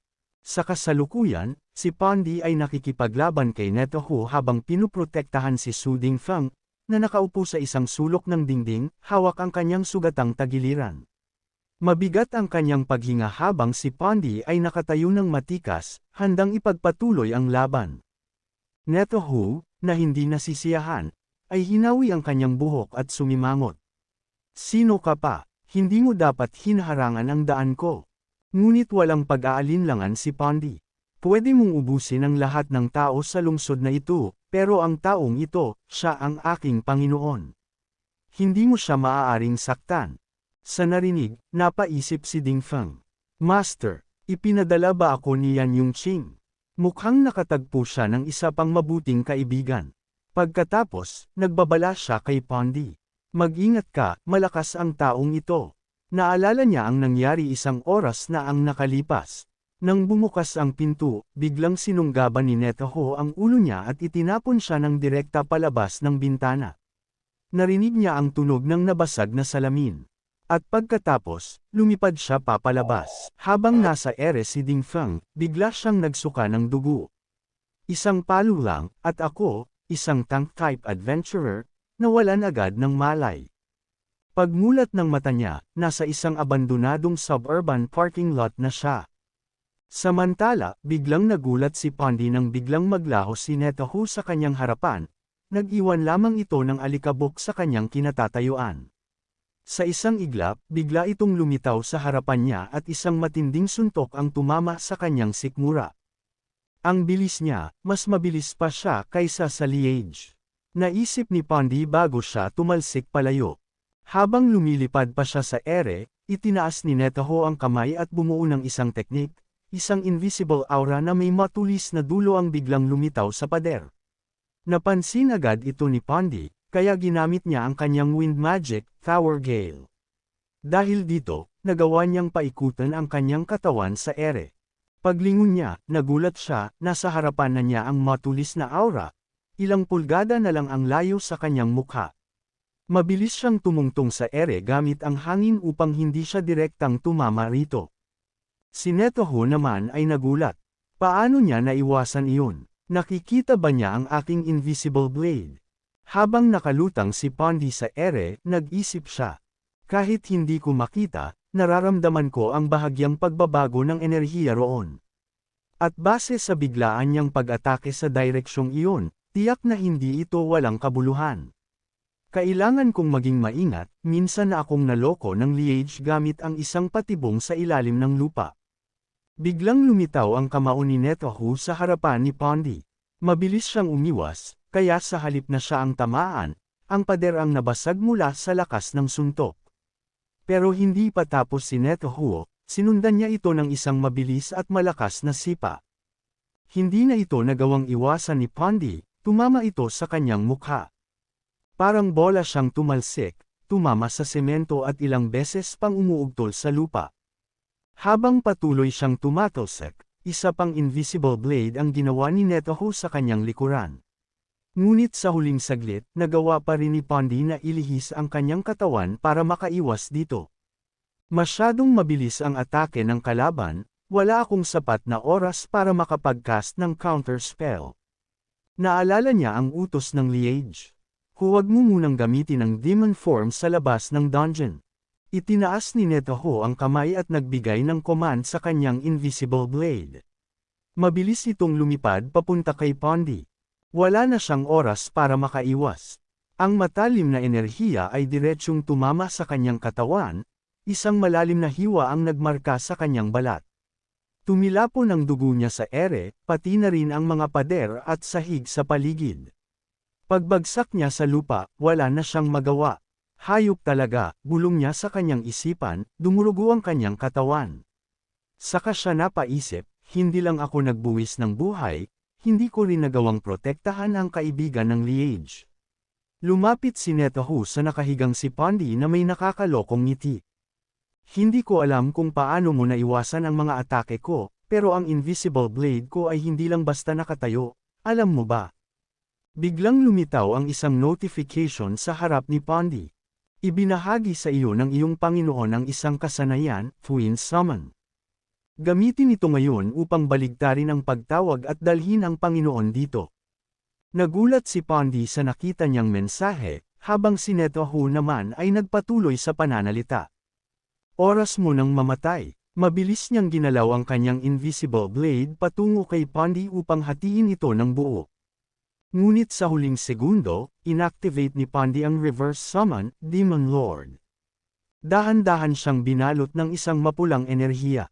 Habang nakapikit, bomb-ontong hininga siya. Panginoon, patawarin mo ako sa pagkabigo kung matupad ang iyong inaasahan. Biglang lumitaw ang isang asul na guhit, at nawala na lang si Pondy sa harapan ni Netohu. Ano? Nanlaki ang mata ni Netohu. Sinubukan niyang hanapin si Pondy, pero lalo siyang natigilan nang makita niya ang ating bida, bitbit si Pondy at lumalapit kay Ding Feng. Napalunok siya, at tumulo ang pawis sa kanyang noo. Niloloko ba niya ako? Kahit ang mga mata kong sanay sa bilis, hindi siya nasundan ng paningin ko. Si Yan Yongqing ay lumingon kay Ding Feng na nakahandusay pa rin. Ikaw ay isang tank, paano mo hinayaang bugbugin ka ng ganito? Napangiti si Ding Feng kahit sugatan. At least, buhay pa ako. Salamat sa tauhan mo, bulalas niya. Samantala, hindi makapaniwala si Netohu sa nangyari. Ang taong ito, hindi ba siya ang pangalawang target ko? Si Yan Yongqing. Mabilis siyang sumigaw, talagang ikaw mismo ang pumunta rito. Para kang bakal na humahanap ng pampanday. Ngunit itinaas lamang ni Yan Yongqing ang kanyang kamay at pinatahimik siya. Hindi pa oras para magsalita ka. Ano? Nabigla si Netohu, hayop ka. Mura niya sa isip. Nakita niyang inutusan ni Yan Yongqing si Pondy. Dalhin mo si Ding Feng palayo rito. Paggalingan ko kayo mamaya. Agad namang tumanggo si Pondy. Naiintindihan ko Panginoon. Mabilis niyang kinuha si Ding Feng at umalis. Netohu, na hindi na makapagpigil sa hindi pagpansin sa kanya ni Yan Yongqing, ay sumugod na. Pero si Yan Yongqing, hindi man lang nabahala kahit na nasa likod na niya ito. Hindi ba sinabi ko na? Bulong niya, hindi pa oras para magsalita ka. Sa isang iglap, isang kamao ang lumipad diretso sa mukha ni Netohu. Hindi ito nagawa pang maiwasan ni Netohu, tumilapon siya palayo. Tumama siya sa isang pader na agad na nagwasak sa lakas ng impact. Napatuon ang kanyang tuhod sa semento habang nagsuka ng dugo. Habang nakanganga, naramdaman niyang nanginginig ang kanyang katawan. Sino ang taong ito? Tanong niya. Kahit nagsinungaling siya tungkol sa level niya sa entrance registration, alam ko ang lahat ng malalakas na adventurer sa lugar na ito. Pero hindi ko pa siya nakikita kahit kailan. Dahan-daang lumakad si Yan Yongqing papunta sa kanya. Si Netohu naman ay hindi na alam ang gagawin. Mukhang wala na akong pagpipilian, kailangan ko ng seryosohin ito. Ngunit sa isang iglap, lumitaw si Yan Yongqing sa gilid niya. Ang bilis niya, pero biglang nagbago ang ekspresyon ng mukha ni Netohu. Ngayon, tumapak ka na sa patibong ko, bulalas niya sa kanyang isip. Dalawang invisible blade ang lumitaw sa magkabilang gilid ng mga paa ni Yan Yongqing, at mabilis itong umangat paitaas. Habang nakatusok ang mga invisible blade kay Yan Yongqing, napahalakhak si Netohu. Parang isang specimen na naipit.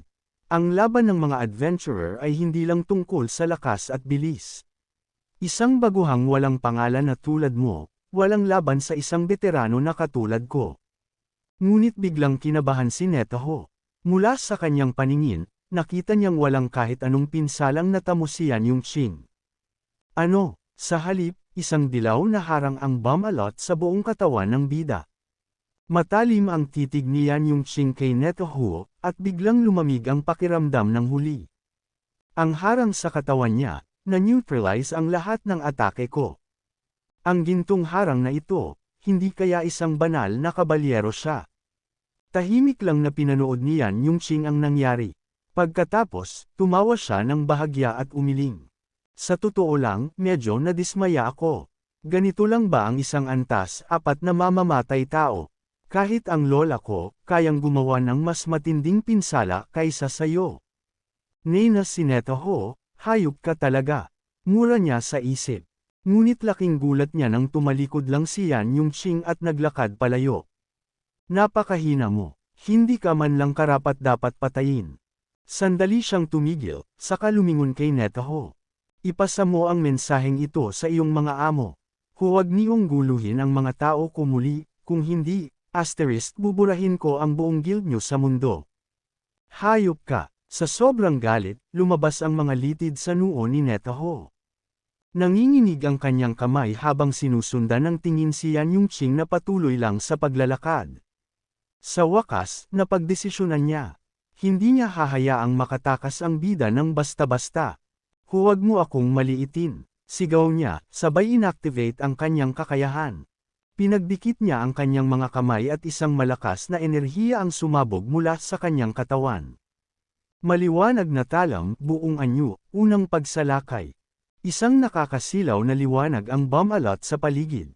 Mga mananipis na sinulid ng enerhiya ang biglang lumitaw, winasak ang buong paligid. Sumabog ang semento at nagsitalsikan ang mga debris sa lahat ng direksyon. Samantala, hindi man lang natinag si Yan Yongqing. Binigyan lang niya si Netaho ng matalim na tingin. Hinahanap mo na talaga ang iyong kamatayan. Sa isang iglap, dumating ang atake ni Netaho, pero isang iglap lang, naharang ito ng gintong kalasag ng bida. Ang mga semento lang sa paligid ang nawasak. Nagpatuloy ang mga slash ni Netaho, dinudurog ang lahat ng bagay sa paligid nila. Umabot ang pagkasira sa buong lugar, nagdulot ng matinding pinsala sa kapaligiran. Hanggang sa kalaunan, kumalma ang paligid. Makikita ang malaking guho at bakas ng pagkawasak sa buong arena. Ngunit sa gitna ng lahat ng ito, nakatayo pa rin si Yan Yongqing. Walang galos. Tumingin siya kay Netaho na pawisan at hingal na hingal. Nag-improve naman ang pinsala ng atake mo. Pero hindi pa rin ito sapat para sirain ang depensa ko. Hindi pinansin ni Netaho ang sinabi niya. Mabilis siyang sumugod muli. Kahit na hindi kita malusutan ng diretsyo. Muli, gumalaw siya ng napakabilis. Biglang nagulat si Yan Yongqing. Oh, sa isang iglap, inatake siya ni Netaho gamit ang isang kakaibang espada. Kamusta na ang atake kung ito? Sigaw ni Netaho. Pero nanatili lang siyang kalmado. Walang kwenta. Sa isang segundo, itinaas ni Yan Yongqing ang kanyang kamay. Muling lumabas ang dilaw na harang niya. Napasigaw si Netaho nang biglang lumampas ang kanyang sandata sa gintong harang ni Yan Yongqing. Napangisi siya. Ang espadang pumapatay ng demonyo na ito ay halos nawala ang lahat ng mayroon ako. Dapat ay hindi ito mapipigilan laban sa isang gumagamit ng kalasag tulad mo. Ngunit si Yan Yongqing, walang reaksyon. Matalim ang kanyang tingin habang marahang nagsalita. Ganoon ba? Sa isang iglap, nagkaroon ng bitik ang espada ni Netaho. Ano? Nanginginig ang kanyang kamay nang makita niyang napapalibutan ng itim at pulang enerhiya ng bida ang kanyang sandata. At bago pa siya makapagsalita, sa isang segundo, nabasag ng tuluyan ang kanyang espada. Nanlaki ang mata ni Netaho. Napanganga siya sa gulat. Paano ito posible? Bulalas niya sa sarili. Isang malakas na sipa ang pinakawalan ni Yan Yongqing sa mukha ni Netaho. Sa tindi ng impact, tumalsik si Netaho palabas ng gusali. Habang lumilipad sa ere at unti-unting nawawalan ng malay, napaisip siya. Hindi ako makapaniwala. May isa pa palang layer ng depensa. Pero bakit kaya nagawang sirain ng pangalawang harang niya ang Demon Slaying Sword ko? Ngunit bago pa siya tuluyang bumagsak, biglang lumitaw si Yan Yongqing sa itaas niya. Mabilis siyang sumusunod kay Netaho, handang umatake muli. Teka lang, huwag mo akong patayin. Nagmakaawa si Netaho. Kapag pinatay mo ako, hindi ka patatawarin ng Zeus Scorpion Guild. Ngunit nanatili lang ang malamig na tingin ni Yan Yongqing. Pinadala ka na nila para habulin ako. Ano na ang susunod? Namutla sa takot si Netaho. Alam niyang ito na ang katapusan niya. Sa isang iglap, tinupok ng apoy ang buo niyang katawan. Hindi pa doon nagtapos si Yan Yongqing. Muling itinadyak ang katawan ni Netaho. Parang isang bulalakaw itong bumagsak mula sa langit, bumangga sa isang bundok. Isang malakas na pagsabog ang yumanig sa lugar. Sa guho ng bundok, nakabaon ang katawan ni Netohu sa lupa. Patuloy pa rin itong nag-aapoy. At wala na siyang buhay. Samantala, sa malayo, nakita ni Pondi at Dingfang ang nangyari. Sa isang palitan lang ng atake. Ganap nang napag-aralan ng Panginoon ang mga kakayahan ko. Hindi makapaniwala si Pondi. At hindi lang yun, pinagsama pa niya ang mga kasanayan ko sa sarili niyang estilo, at lalo pang pinahusay ang mga ito. Tumingin sa kanya si Dingfang at nagtanong. Ganoon ba? Akala ko, epekto lang ito ng agwat ng antas. Kapag ang isang mataas na antas na manlalaro ay nakipaglaban sa isang mababang antas na manlalaro, kahit pantay ang atake at depensa, mas malaki pa rin ang pinsalang matatanggap ng mas mababa ang antas. Ngumiti si Pondi. Hindi ko alam kung paano niya nagagawa ang lahat ng ito. Pero nakakatuwang sundan ng isang taong may ganitong potensyal. Ang muling pagbangon naming mga demonyo, abot kamay na. Balik sa ating bida. Tahimik na pinagmasdan ni Yan Yongqing ang katawan ni Netohu, unti-unting natutupok hanggang sa maging abo. Nag-abiso ang sistema. Kaaway na adventurer Netohu, natalo mo siya. Nakakuha ka ng 250 karanasan, experience points. Dagdag pa nito, nakuha mo ang abong naiwan ng mamamatay tao na si Netohu. Maaaring gamitin para sa demon conversion. Napaisip si Yan Yongqing. Kaya pala, kahit ang pagpatay sa tao ay nagbibigay din ng experience points. Ang mga adventurer ay nagbibigay ng bahagyang mas maraming experience points kaysa sa mga normal na halimaw sa parehong antas, at malapit sa mga elite na halimaw. Dati, nakatuon lang ako sa pagpapalakas ng aking kalusugan. Hindi ko pa talaga sinubukan lumaban, lalo na ang pumatay ng iba. Bukod pa riyan, mahigpit na ipinagbabawal ng Guild Alliance ang ganitong uri ng kilos, sa harap ng publiko. Pero kung iisipin, mas mabilis ang pagkuha ng experience points mula sa adventurers kaysa sa paulit-ulit na pakikipaglaban sa mga halimaw sa dungeon. Samantala, sa isang antas 3 na dungeon. Isang espada ang mabilis na gumalaw. Isang nakamaskarang lalaki na nakabitin mula sa itaas. Sa isang iglap, isang lalaki ang naputol sa dalawa, at bumagsak ang katawan nito sa sahig.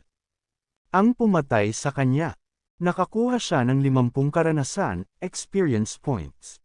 Siya ay isang antas 6 na elite adventurer mula sa Zeus Scorpion Guild. Ang kanyang pangalan, Hunter Zuyin. Napabuntong hininga siya, tila nadismaya. Tuldok. Aksidente ko siyang nahati sa dalawa. Kapag masyadong mabilis matapos ang laban, nawawalan ng saya. Biglang may nagsalita mula sa likod niya. Mukhang abala ka sa pag-level up, pangalawang kapatid. Napatingin si Zuyin. Isang pamilyar na boses. Anong ginagawa mo rito sa dungeon, Zutong? Akala ko, hindi ka interesado sa pag-level up. Ang lalaking kausap niya, Zutong. Antas 3 na adventurer ng Zeus Scorpion Guild. Ngumiti si Zutong habang nakatingin sa mga bangkay na nakabitin. Tama ka, hindi ako interesado sa pag-level up. Ang gusto ko lang malaman. Bakit mo palaging tinatakpan ang mukha ng mga pinapatay mo? Takot ka bang magkaroon ng bangungot? Baka makita mo ang mga mukha nila sa iyong panaginip. Napatawa si Zuyin. Bangungot, takot, kalokohan. Dahan-daang lumapit si Zuyin sa isang bangkay. Tinatakpan ko ang mga mukha nila, upang makapag-focus ako ng buo sa kanilang mga mata. Pinapanood ko kung paano dahan-daang nawawala ang liwanag ng buhay sa kanila. Paunti-unti, iyon ang tunay na kasiyahan. Ngumiti siya ng malagim. Pagkatapos, seryoso na siyang tumingin kay Zutong. Sige, ano ba talaga ang gusto mo? Hindi ka naman nandito para lang makipag-bonding sa akin, di ba? Ngumisi si Zutong. Huwag ka namang masyadong malamig, pangalawang kapatid. Habang may hinuhugot mula sa kanyang damit, sinabi niya, narito ako para maghatid sa iyo ng dagdag na experience points. Mahilig kang pumatay ng adventurers para mag-level up, di ba? Ang isang ito ay antas 5. Mas mataas ang experience points na makukuha mo rito kaysa sa mga antas 3 na yan. Tiningnan ito ni Zuyin ng mabuti. Napangiti si Zutong, saka nagtanong. Ano, interesado ka ba? Nagbalik ang tagpo sa apartment ni Dingfang. Sa loob nito, masarap na nakahiga si Yan Yongqing habang si Dingfeng naman ay masipag na nag-eensayo. Patuloy ito sa kanyang pagbubuhat ng dumbbell na may timbang na 50 kilo. Sinabihan siya ni Yan Yongqing, kakatapos ko lang pagalingin ang mga sugat mo. Gusto mo na agad magpakaubos ng lakas. Huminto si Dingfeng sa pagbubuhat at makikita sa mukha nito ang pawis. Sinabi niya kay Yan Yongqing, mas epektibo ito sa pagbawi ng lakas ko. Pero napansin ni Dingfeng, ilang araw ka nang nakakulong dito sa bahay. Bakit hindi ka tulad dati na palaging nagmamadali sa dungeon para mag-level up? Tumingin si Yan Yongqing at sumagot, sino ang nagsabi na hindi ako nag-level up? Ipinaliwanag niya kay Dingfeng, ang mga alagad ko ay kasalukuyang nagpapalevel sa dungeon na natuklasan ko. Tuloy-tuloy ang pagtaas ng experience points ko. Malilipat ang eksena sa loob ng dungeon. Ito ay isang level 6 dungeon na tinatawag na Devil's Lair. Malakas na sumisigaw si Pondi, magpatuloy kayo. Huwag kayong tatamad-tamad. Si Pondi ay isa ng level 5 demon minion. Ang mga sinisigawan niya ay ang iba pang mga minions ng bida, si Rourke, isang level 5 demon, si Netahu, isang level 5 demon assassin, at si Argus, isang level 5 demon. Nagsalita si Netahu habang nasa kanyang demonic form. Tinawag niya si Pondi at sinabi, lahat tayo ay naglilingkod sa parehong Panginoon. Bakit ikaw lang ang may karapatang mag-utos sa amin? Itinaas ni Argus ang kanyang espada at sinabi kay Pondi, habang kami ay nagpapakahirap, ikaw naman ay nagpapahinga lang sa orihinal mong anyo. Bantayan mo ako, dahil hahatiin kita sa dalawa. Ngunit ngumiti lang si Pondi at hinawakan ang espada ni Argus. Sinabi niya, oh, please. Maliban sa hanggal na insektong iyon, ako ang pinakamatagal ng kasama ng Panginoon. At ang insektong iyon ay hindi mukhang matalino. Kung hindi kayo makikinig sa akin, sino pa? Tumingin si Netahu kay Rourke pero nagulat siya nang makita niya itong naaaliw sa isang maliit na insekto. Biglang nagpakawala si Pondi ng malakas na demonic energy mula sa kanyang katawan at sinabi niya sa kanyang mga kasama, sa halip na magtalo tungkol dito, bakit hindi natin pagtalunan kung sino ang mas makakapagbigay ng maraming experience sa Panginoon? Mabilis itong sumugod at dinaanan lang ang dalawa. Habang papalapit ito, sinabi niya, tingnan natin kung sino ang mas maraming maiaambag na experience sa Panginoon. Ang mga kalaban nila ay mga level 5 imp horde. Nang makalapit na si Pondi sa mga ito, ginamit niya ang kanyang malakas na apoy upang sunugin ang mga ito ng sabay-sabay. Dahil dito, nagbigay ng tig 15 experience points ang bawat demonyong napatay. Nang hamupa ang apoy, makikita ang mga buto na lang ng mga halimaw sa paligid, at unti-unti na rin itong natunaw at naglaho. May isang demonyo ang mabilis na lumapit sa likod ni Pondi at gumawa ng isang pag-atake. Habang si Pondi naman ay iniisip, ang demonic form na ibinigay ng Panginoon ay kamangha-mangha. Mas lumakas ang aking output. Ngumiti ng masama ang demonyo habang papalapit ang kanyang pamalo kay Pondi. Ngunit sa isang iglap, nagkahiwalay na lang ang kanyang katawan sa iba't ibang piraso. Tinanong siya ni Netahu, sobrang abala sa pagnanakaw ng mga kills kaya ni hindi mo na nabantayan ang sarili mong likuran. Biglang may isa pang demonyo ang sumugod kay Netahu. Wala siyang pakialam dito dahil para sa kanya, isa lang itong mahinang nilalang. Sinabi ni Netahu kay Pondi, gumagamit ka ng mga mana draining AoE attacks. Gusto mo bang ubusin lahat ng kalaban para wala nang matira sa amin? Pero hindi lang ikaw ang may AoE skills. Ginamit niya ang kanyang invincible blade sa demonyo kaya nahati ito sa dalawa. Samantala, hindi rin nagpahuli ang ibang demonyo dahil mabilis na rin silang sumugod. Naghanda si Netahu ng kanyang atake na tinatawag niyang invincible blade, grounded slash. Dahil dito, maraming demonyo ang namatay at ang lupa ay nagkawasak din. Tumingin si Netahu kay Pondi at tinanong ito, oh, paano?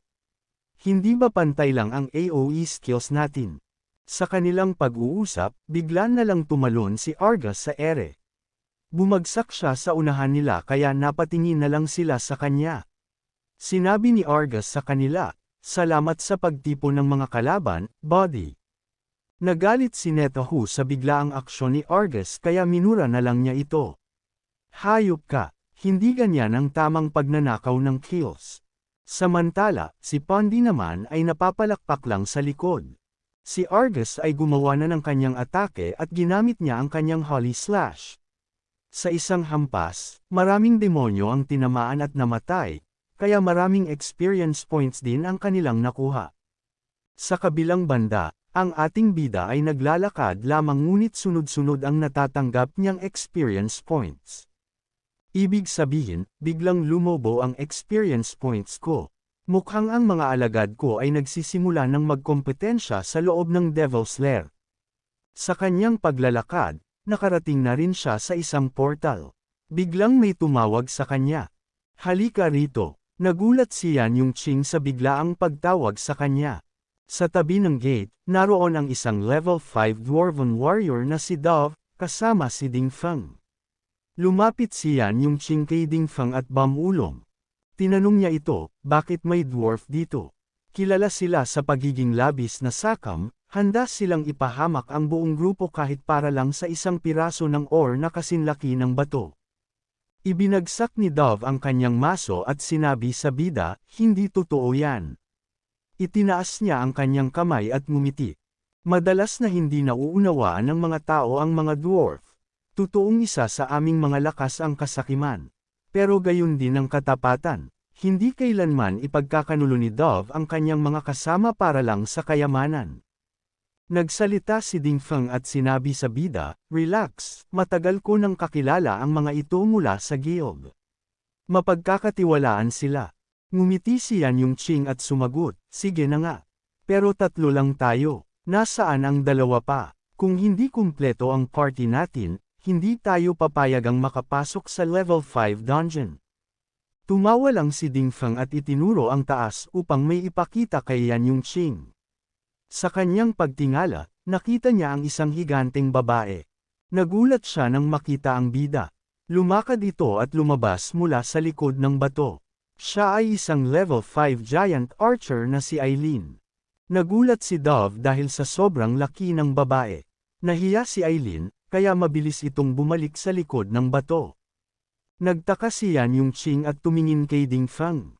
Pinaliwanag ni Ding Feng, nakalimutan kong sabihin. Kahit na malaki siya, napakamahiyain niya talaga. Ngunit hindi na ito pinansin ng bida, kaya tinanong na lang niya, sino pa yung isa? Bigla siyang napalingon nang may biglang nagsalita at humingi ng paumanhin, na traffic ako kaya nahuli ako sa pagdating. Lumingon ang lahat sa pagdating ng kanilang huling miyembro. Ang huling miyembro pala nila ay si Zhu Yin, ang lalaking mahilig manghuli ng ibang tao para makakuha ng experience points. Humingi siya ng tawad dahil pinaghintay niya sila. Naisip ni Zhu Yin, hindi pa ako kailanman napunta sa sentro ng atensyon, at palagi kong tinatago ang tunay kong level. Malamang iniisip ng mga bagitong ito na mahina ako. Lumapit sa kanya si Ding Feng at sinabi, siya ay isang taong inirekomenda ng dating guild leader ko. Marami siyang pinagdaanan noon, kaya nakiusap siyang kupkupan ko siya. Nagpasalamat si Zhu Yin kay Ding Feng. Idinagdag pa ni Ding Feng, huwag kayong palilinlang sa mababa niyang level. Isa siyang malakas na control type support, kaya napakahalaga niya sa dungeon. Naging seryoso ang bida at naisip, itong taong to. Mukha nga siyang level 4. Pero may kakaiba sa kanya. Makikita ang mukha ni Zhu Yin na tila may masamang binabalak. Nagpatuloy na sa pagpasok sa dungeon ang grupo ng bida. Ito ay isang level 6 dungeon na tinatawag na Enchanted Forest. 2 oras ang nakalipas, habang nasa apartment pa ang mga lalaki, tinanong ni Ding Feng si Yan Yung-ching tungkol sa sinabi nitong magtitipon siya ng isang grupo ng 5 tao para lumusab sa dungeon. Muling nagtanong si Ding Feng, talaga bang mahirap gawin yan ngayon? Sumagot si Yan Yung-ching, hindi naman. Ako na ang bahala rito.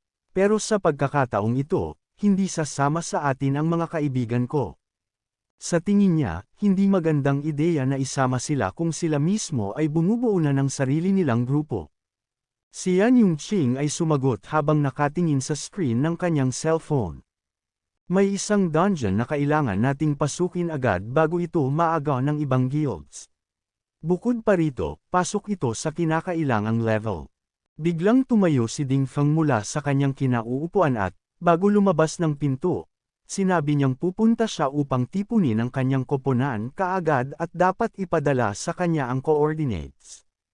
Mabilis niyang hinayla ang doorknob at tumakbo palabas sa kalye. Sa mga oras na ito, madilim na sa labas. Sa loob ng kagubatan, ang mga lalaki ay tumingin sa paligid na may pagtataka. Si Zuyin ay nagsimulang manginig sa takot, niyakap ang sarili, at lumingon sa kanyang mga kakampi. Muli niyang tinanong ang mga ito, hindi niyo ba nararamdaman ang kakaibang nakakakilabot na aura rito? Mabilis siyang sinagot ni Ding Feng, wala naman. Sanay na ako rito. May isang nag-abot sa kanya ng lollipop at sinabing hawakan niya ito. Nagulat si Zuyin sa ginawang iyon. Ito pala ay ang mahiyaing si Eileen, na inabot sa kanya ang isang magic lollipop at sinabing nakakatulong ito upang mapakalma siya. Napakalaki ng lollipop na ito kaya hinawakan niya ito at nagulat. Wow! Lollipop ba talaga to? Para na rin itong sandata. Napansin niyan yung Ching ang kanilang usapan at naging alerto. Maya-maya, muli niyang tinanong, nasaan si Dove? Napatingin sa kanya si Ding Feng, tila pagod din sa sitwasyon. Samantala, si Dove ay namangha sa nakita niya sa harapan. Maraming maningning na kristal ang nakakalat mismo sa lupa. Matagal niya itong pinagmasdan at biglang sinabi, mukhang yayaman na ako. Natawa siya sa ideyang ito at sinimulan niyang hatiin ang ore sa maliliit na piraso gamit ang isang matalim na kagamitan. Nang tumingin siya sa malayo, nagulat siya nang makita na mas marami pa roon. Nasa paligid lang pala ang mga ito. Baka may bihirang mineral sa loob ng kuweba. Habang nakatingin siya sa malayo, napansin niya ang isang dilaw na liwanag sa di kalayuan. Lumapit siya sa gilid ng bangin at doon niya napagtanto na ito ay gintong ore na nagbibigay liwanag sa isang malaking bahagi ng lugar. Napanganga siya sa gulat at sumigaw, wow! Isang pambihirang kayamanan. Hindi na siya nag-isip ng 2 beses at agad siyang tumalon mula sa bangin, sabay sigaw, akin na lahat ito. Masayang-masaya si Dove at natawa pa siya. Nang bumagsak siya sa lupa, agad niyang pinalo ang ore gamit ang kanyang sandata. Ngunit bigla itong tumigil sa pagningning. Napahinto siya sa pagtataka at napasigaw, anong nangyari? Samantala, ang mga kasamahan niya ay lumiling-linga sa paligid. Nagsalita si Ding Feng, ang tagal na niyang nawala. Sigurado ka bang dito siya pumunta? Sumagot si Zuyin, baka may mga minahan sa lugar na to. Biglang nagsimulang bumagsak ang mga bato mula sa kisame, at kasabay nito ang isang malakas na sigaw.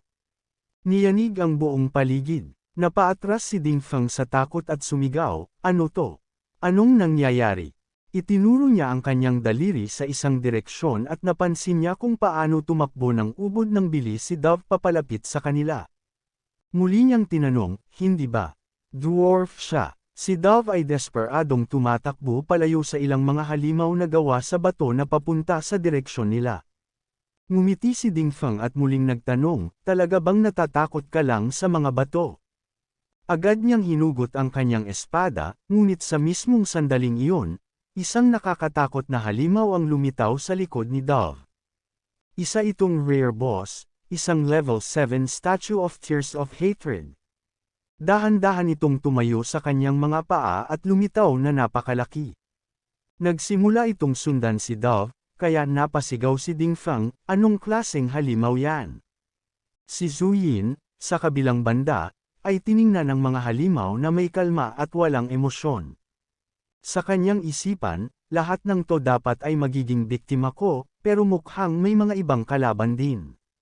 Sayang, hindi ko makukuha ang experience point sa pagpatay sa kanila. Pero kahit papaano, makakaligtas pa rin ako. Sa sandaling iyon, tumalikod siya at tumakbo sa ibang direksyon. Si Ding Feng at Yan Yongqing ay nagtinginan habang sinusundan siya ng tingin na may pagtataka. Biglang lumitaw ang isang matingkad na berdeng liwanag mula sa loob ng kuweba, kasabay ng isang malakas na pagsabog. Pagkatapos ng pagsabog, napuno ng makapal na usok ang buong kuweba. Si Ding Feng ay tumalon ng mataas at patuloy na tumakbo palayo mula sa napakalaking estatwa na patuloy na humahabol sa kanya ng mas mabilis at mas mabilis. Biglang binuksan ng estatwa ang bibig nito at nagsimulang maglabas ng matingkad na berdeng kislap. Ang mga ito ay lumabas mula sa bibig nito at nagliwanag sa buong paligid. Si Yan Yongqing at Ding Feng ay napatingala sa gulat at napahinto bigla.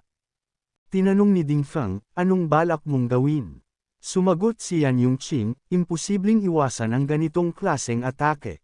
Dapat kayong tumayo mismo sa likod ko. Sa sandaling iyon, itinaas niya ang dalawang daliri niya at ginamit ang Shield of Light spell. Sa pamamagitan nito, nakalikha siya ng isang harang sa paligid niya at ng kanyang mga kasamahan, na pansamantalang nagprotekta sa kanila mula sa papalapit na berdeng kislap. Nang bumangga ang mga sinag ng liwanag sa harang, hindi ito tuluyang tumagos. Patuloy itong hinawakan ni Yan Yongqing, at biglang itinaas niya ang kanyang kamay. Sa sandaling iyon, nagbanggaan ang enerhiya ng estatwa at ang puwersang lumalabas mula sa kanyang kamay, na may pulang liwanag. Napagtanto niya ang sitwasyon at agad na lumingon sa kanyang mga kasama, sabay sigaw. Delikado to. Habang nakatingin siya sa kanyang grupo, napag-isip niya na. Ang asido ng level 7 boss ay unti-unting sumisira sa level 5 color shield. At ang time-burning shield ko ay kaya lang protektahan ang sarili ko. Delikado sina Ding Feng at ang iba. Dahil dito, agad siyang gumamit ng isang madilim na pulang mahika na tinatawag na Servant Master Feedback. Mula sa kanyang palad, lumabas ang madilim na sinag ng liwanag na kumalat sa buong paligid at bumalot sa kanyang mga kakampi. Mula rito, isang level 5 demon servant na si Rourke ang biglang lumitaw, at agad niyang ipinakita ang kanyang matutulis na ngipin sa isang nakakatakot na ngiti habang nakatingin sa kalaban. Si Dove ay natakot at napabulong sa sarili. Hindi ako nananaginip, di ba? Kailan pa natutong mag-summon ng demonyo ang mga adventurers?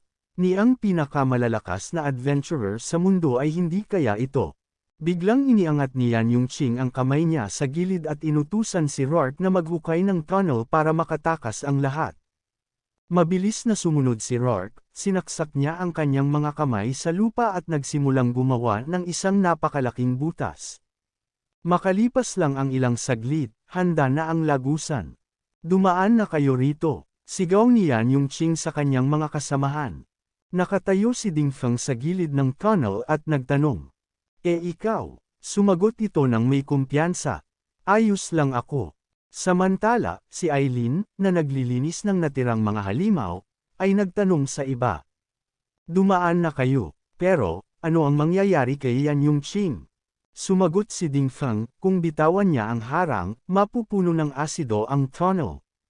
Muling nagtanong si Dove, ibig sabihin, hahayaan natin siyang mamatay. Ngumiti lang si Yan Yongqing at sinabing, ayos lang, makakakuha rin ako ng bagong level. Naguluhan si Dove at muling nagtanong, anong ibig mong sabihin? Paano nangyari yun? Samantala, nasa isang gilid ng bato si Zhu Yin, tahimik na pinapanood ang papalapit na estatwa na may matingkad na berdeng liwanag mula sa malayo. Sa isip niya, buti na lang at nakatakas ako. Kung hindi, naging pulang latak na rin sana ako, katulad ng mga hanghang na yan. Sa sandaling tumama ang estatwa sa barrier, nagsimulang lumabas ang parehong berdeng sinag mula sa mga mata ng nilalang. Sa ilalim ng harang, mabilis na iniunat ni Yan Yongqing ang kanyang kamay sa gilid at ipinakalat ang sarili niyang enerhiya sa paligid. Maya-maya, tumilapon palayo ang berdeng sinag sa napakalayong distansya. Nagulat siya sa nakita at sumigaw. Ano, naisangga ko ang atake ng boss. Bukod pa rito, napagtanto niya. Hindi lang ito isang level 7 boss, isa rin itong rare boss. Paano ko ito nagawa? Kasabay nito, umilo ang kanyang katawan, at tumaas ang kanyang level sa level 6. Sa kanyang kamay, lumitaw ang isang mahiwagang kulay rosas na liwanag, at kasabay nito, lumabas ang isang system notification. Ang time-burning shield ay na-upgrade na sa time-burning armor. Ang bagong time-burning armor ay mas malakas sa pagsipsip ng pinsala kaysa sa dating shield, ngunit mas mabilis itong kumonsumo ng mana. Tatagal ito hanggang sa maubos ang kanyang mana. I got so much motherfucking going on right now.